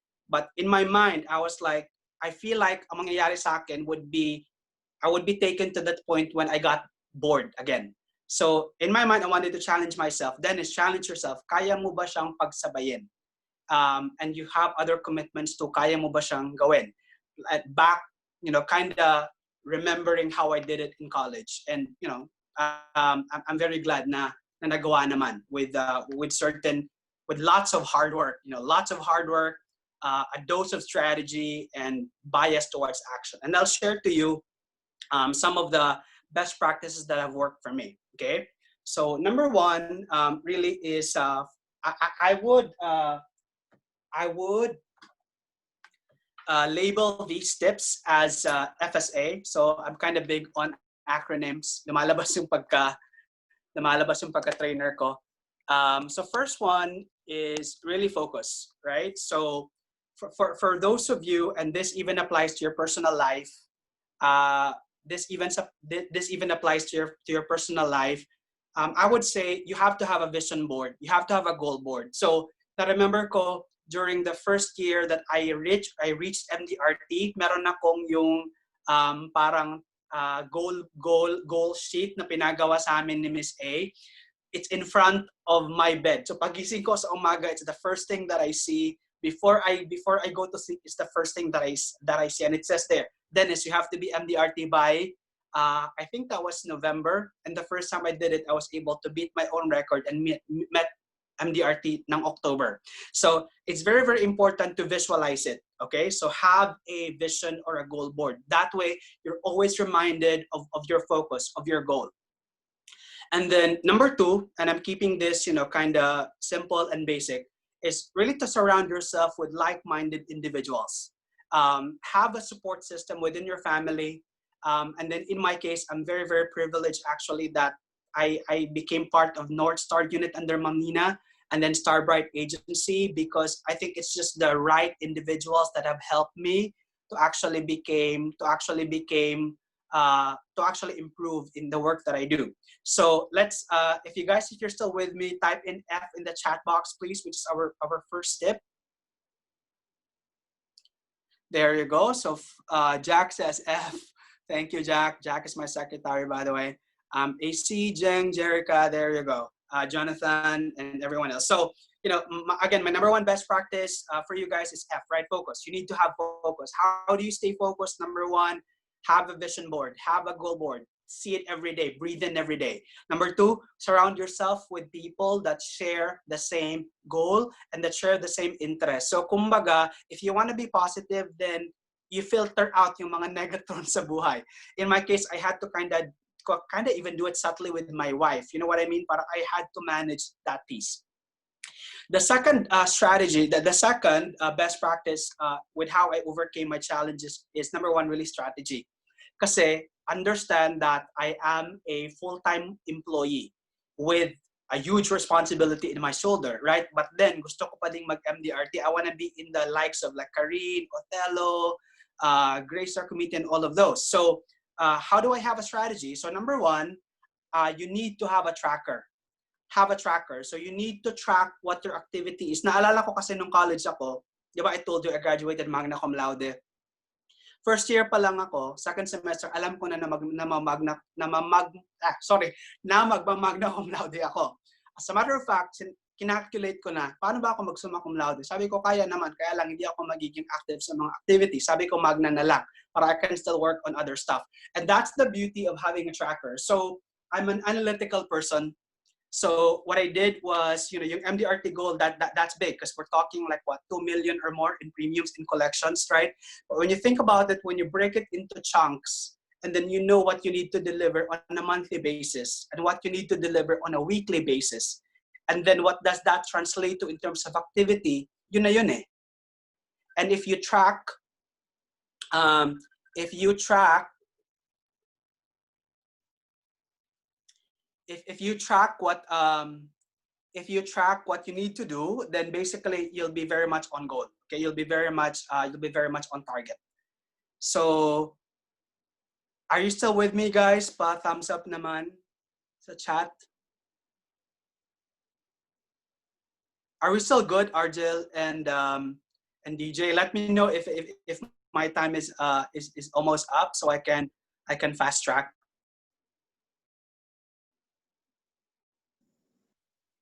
Hi. Thumbs up. Hi, Okay. Dennis. Hi, Hey, Dennis. po. Anna here. Okay. Very, very wonderful story from you, but baka nagugutom na yung guest natin. Oh, Well, okay. so I think we need to hasten a little bit. Sige, we'll wrap up. Mm-hmm.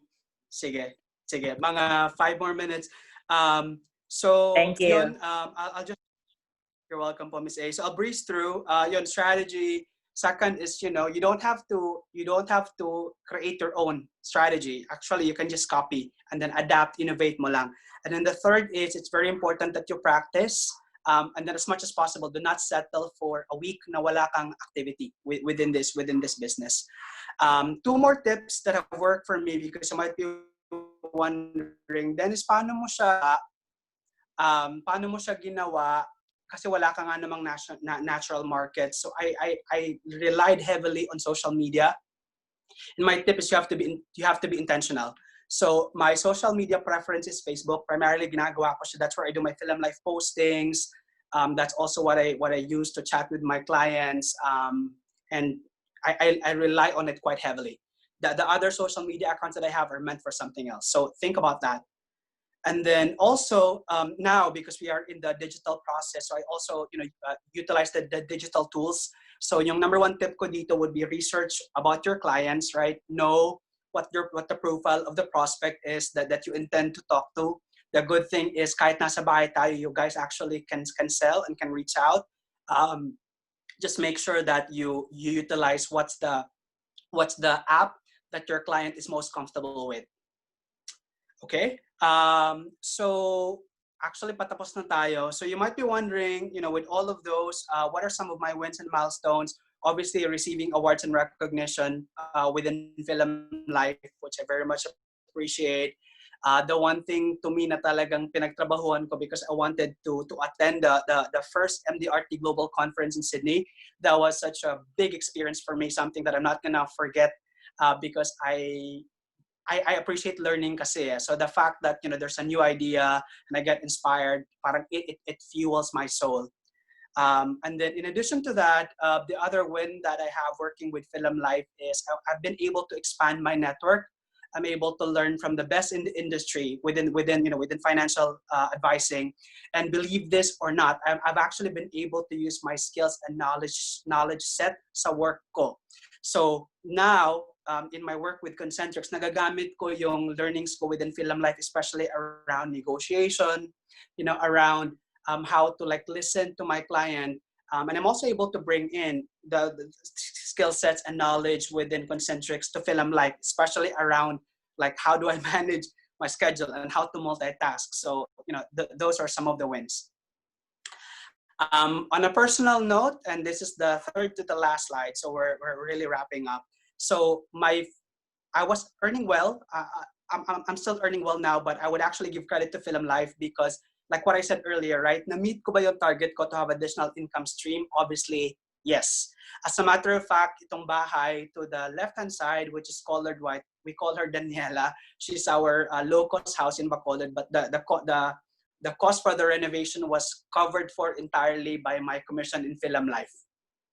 So not the bahay but the renovation. So I think first time ko itong i-share. And then yung the yellow house, that's we call her Carolina. So I remember telling Miss Nina na yung goal ko, I think, is to pay that off like this year. And actually, dapat this is a 15-year loan sa bahay. So actually, tapos na siya. Obviously, I had income from Concentrix, but I'm also not gonna deny that Philam Life had a huge contribution also dun sa pagpapagawa ng bahay and even finishing up the loan. So there, not bad, right?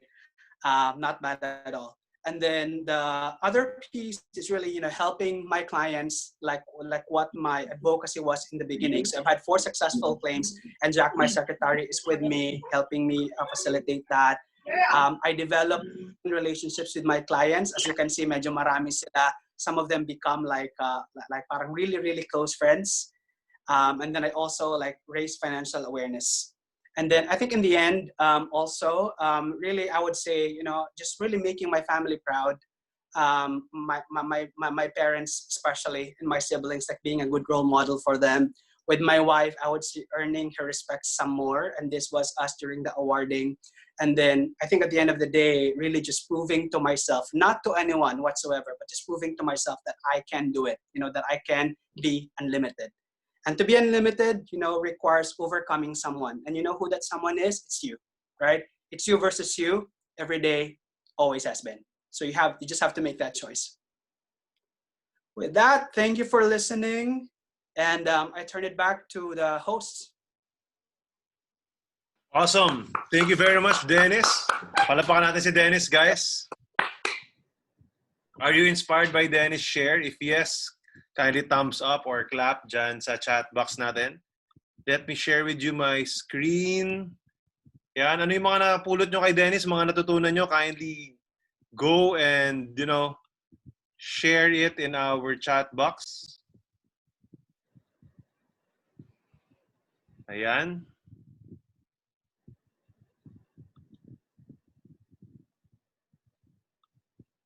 So, as we end this conversation, na-inspire ba kayo kay Dennis?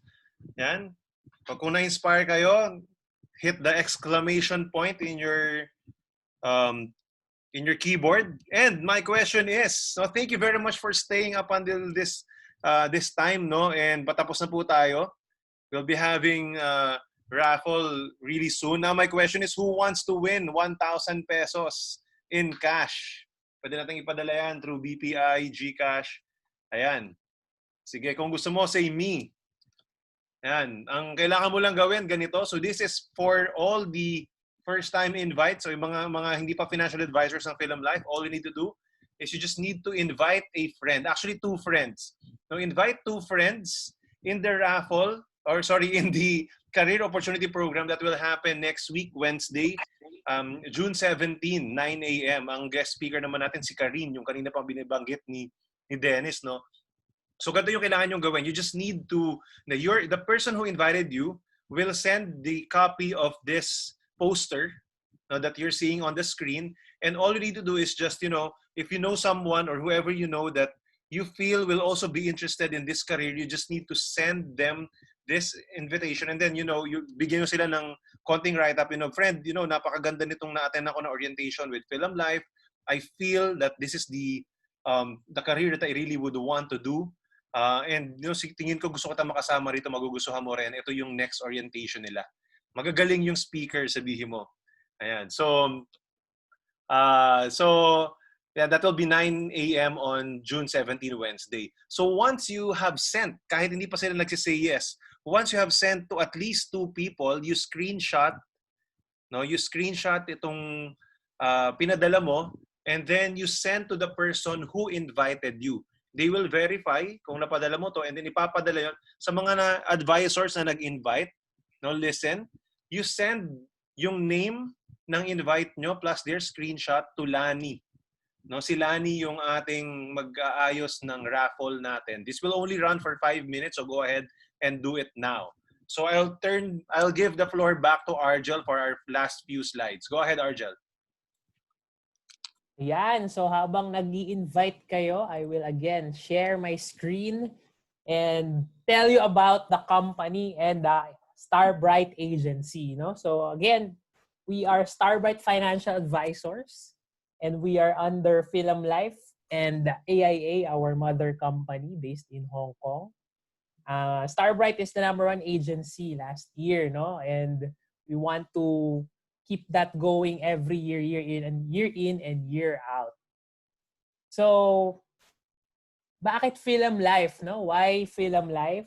#1, financial stability. So, of course, we are in a financial business. We want our company to be financially stable, right? So in terms of, so tignan na lang natin, for example, yung net worth, which is lahat ng assets minus lahat ng pinagkakautangan, and then yun yung ating bottom line, which is net worth, which is 40.9 billion.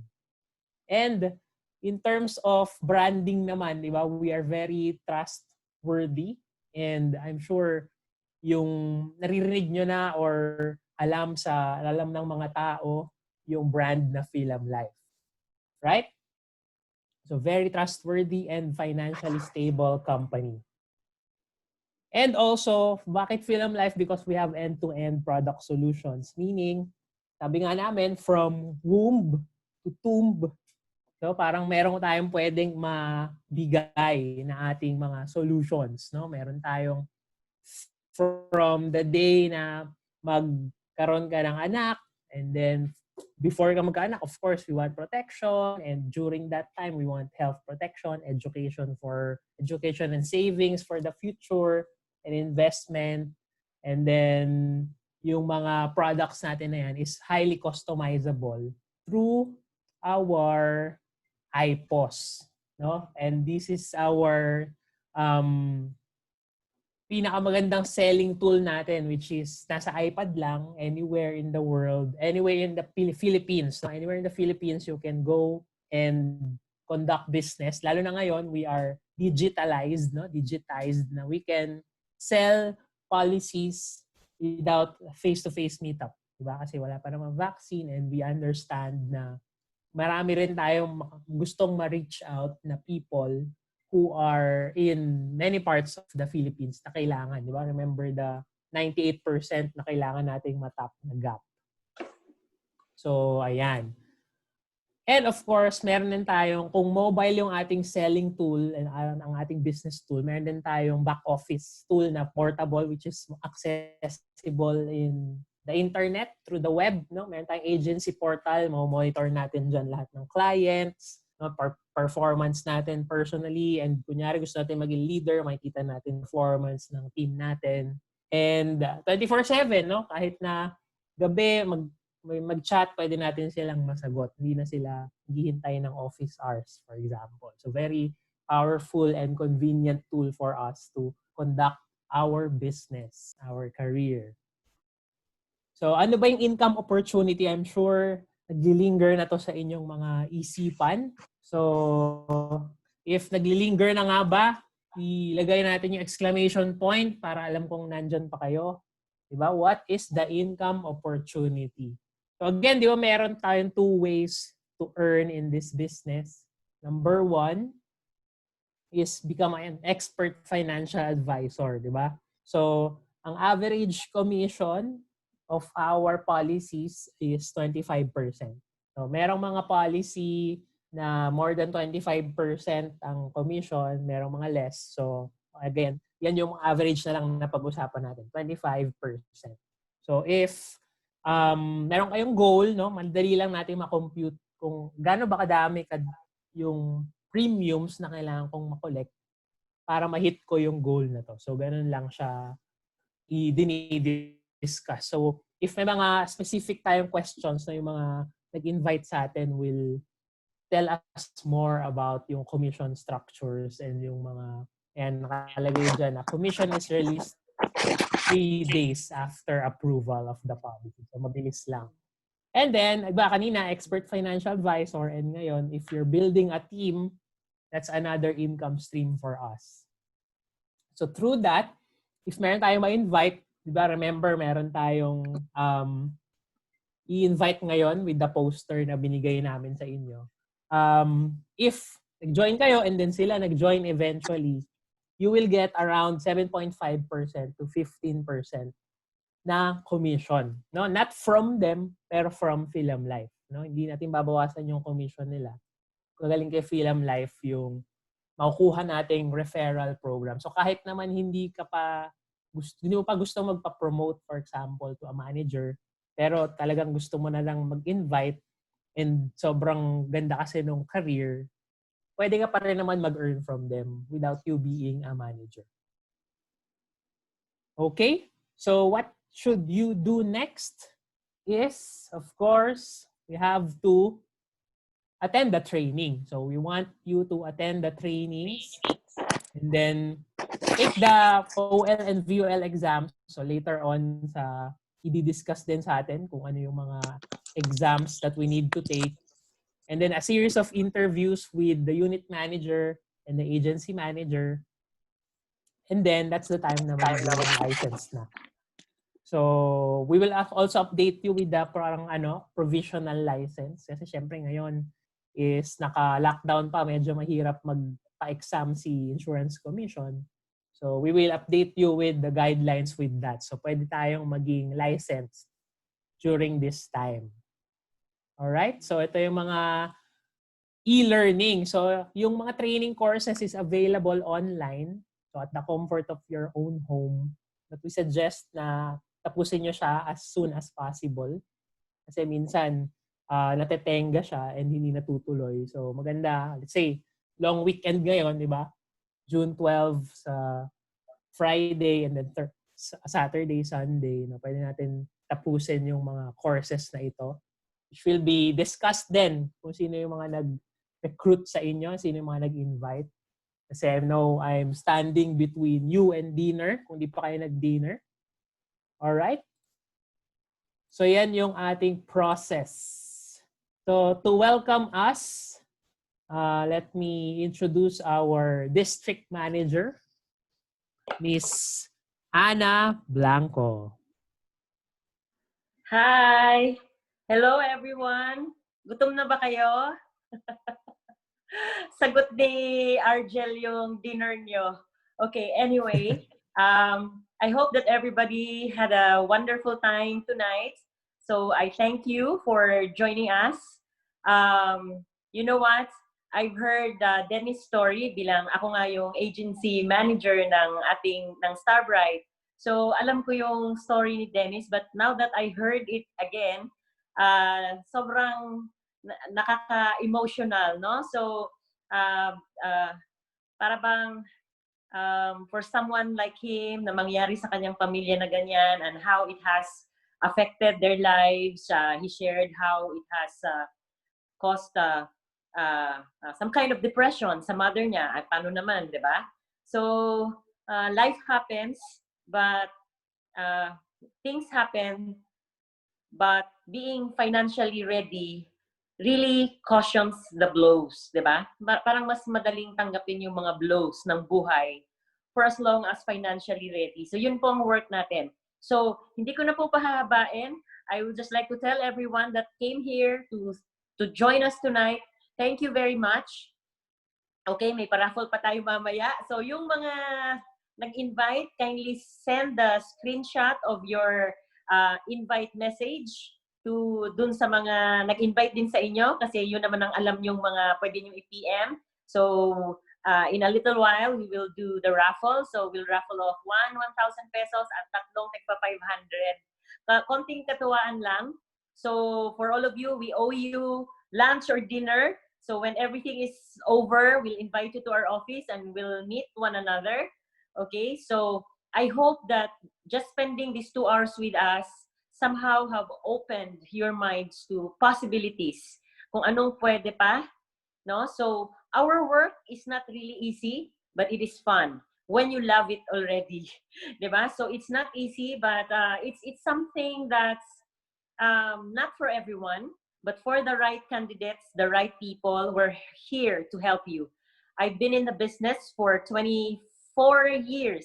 Actually, this month, ang aking 24th year in the business. I'm a CPA by profession. I'm from Zamboanga City, also BISDAC. Okay, so I just moved to Manila after my college studies.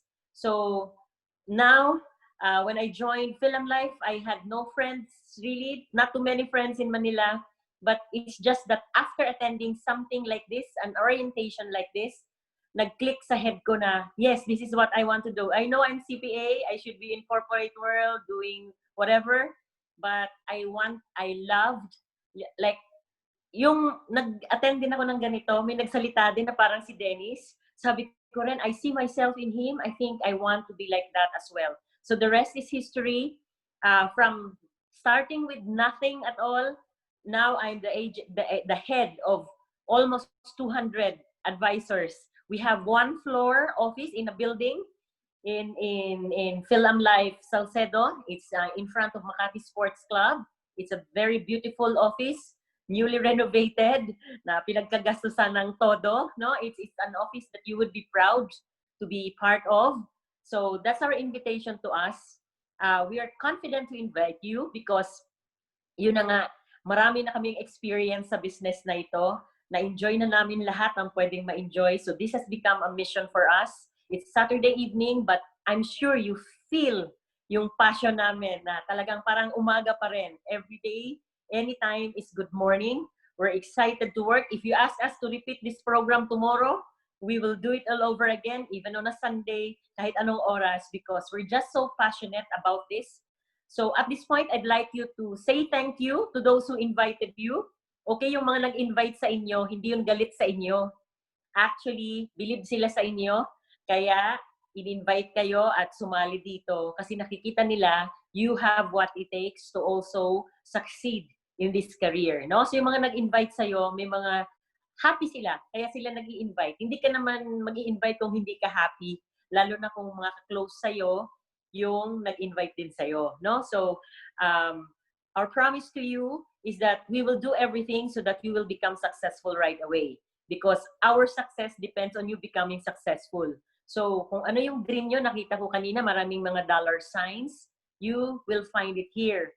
But you need to work for it as well. And also, this work is not for everyone.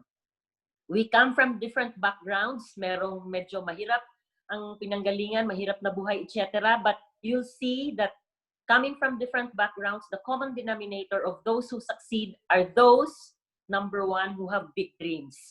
Can you just type big if you have a big dream? Kasi kung maliit lang yung dream mo, hindi ka bagay dito. Okay? Kailangan malaki yung dream mo kasi dito, sky is the limit. In the words of yung isang colleague ko, sky is the langit. Income really is sky is the limit. So I see a lot of big. So you have to have big dreams. If not, then wag na lang, maging client ka na lang. Di ba? So big dreams, yung excited ka.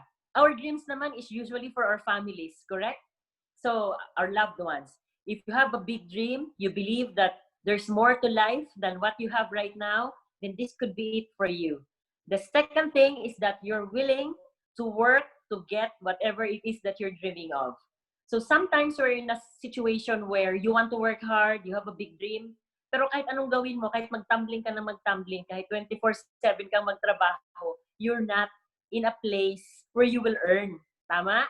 Nakaka-relate ba kayo? So kahit pa mag-overtime ka na mag-overtime, wala, hanggang dun lang talaga. So dito, it's really true, write your own paycheck. You will live the dreams that you know, the life that you dream about. That's what you'll have here because I'm saying that with confidence because that's what I have. You see my background? You see my background? Paano ba yan? Okay? So anyway, bahay ko yan. View yan. I always dream of having a house where I have a big view. But anyway, that house is not even my main house. This is my vacation house. So from nowhere, because of hard work, and it's not just that you earn a lot. More importantly, you know how to handle money. Who wants how to handle money? Who wants to learn how to grow money? Because you can earn millions, right? But if you don't know how to grow it, you don't know how to handle it, it's not going to happen. So my dream was to have a place where I live. I'm a Makati girl for the last 25 years or more than 25 years actually. But dream is to have a place where I can have that much sky, no, to see with a view, no, ang nakikita ko green, hindi another building. So if you want that, then this could be the place for you. You will find out for yourself by attending trainings, and also we will find out if you're fit for this. So Lani, are we ready to do the raffle? So if you want to learn more, no, you want to ask questions, if you still have time, we will be having a breakout. So if you have to leave, then thank you so much for joining us. So we will have a breakout for those who have questions, yung atat na masagot na yung mga katanungan, kailan na ang training, paano. So there will be a breakout so that smaller groups, so you can ask your questions. Number 2, I'm inviting you we have an agency meeting. Actually, yung parang assembly namin monthly. So that will happen tomorrow. So if you just want to see and like get a feel, ano ba tong grupong to? Talagang totoo ba sila ganyan? Mga excited, mga passionate? Then please join us tomorrow. The one who recruited you can send you the link to the meeting as well. That's gonna be at 1:30. It's gonna be worth your while. Masaya din naman, no? And then also, of course, I'll ask you to please friend us. Yung ating Facebook account is Starbright. Okay? So, thank you once again. I look forward to meeting you all, not virtually, but actually, when all of this is done. So, dapat pag pinabalik na tayo sa mga office natin, sa Philam Life, then mas ready na pag nakuha na natin din yung mga training. Okay? So, once again, I promise you, ito talagang promise na pinanindigan. For as long as you want to, we will help you achieve your dreams dito. Doing something that can help the people you love, and then you help them, then you get what you want. So it's the best life that one can have with flexible time, unlimited income. So, and then you'll be with people who are successful. Very important as well kung sino yung mga makakasama. So once again, palakpakan po natin si DJ, ang ating host. Palakpakan po natin si Argel, the co-host. Si Dennis. Dennis, thank you so much. Thank you so much. You blessed us with your very heartfelt sharing. No? So we feel you, and you are a good role model. So Lani, can we do the raffle? Or kaya na ba? Kaya na ba, Lani? Okay na, ma'am. Okay. Sige. So, ilan ang natin? Sige, Lani, We have pwede spotlight na si Lani para makita yung raffle. So, first 1,000, and then we have the 3 500s. Okay, so we have 7 po. Okay. So, start na. Paano ba? Okay. Okay, eto na siya. Nakikita nyo ba? Ganito na lang, Lan. 1,000 muna. Baka may gusto pang humabol. Tsaka na yung tagpa 500. Baka lang na-traffic yung ibang entries. Okay. So, isa na. Sige na, Lan. Ano mo na lang. Okay na. Okay. Nakikita ba? Hindi, Lan. Pero anyway, pag lumabas na lang yung sino yung winner. Yung tambyono ni Lani.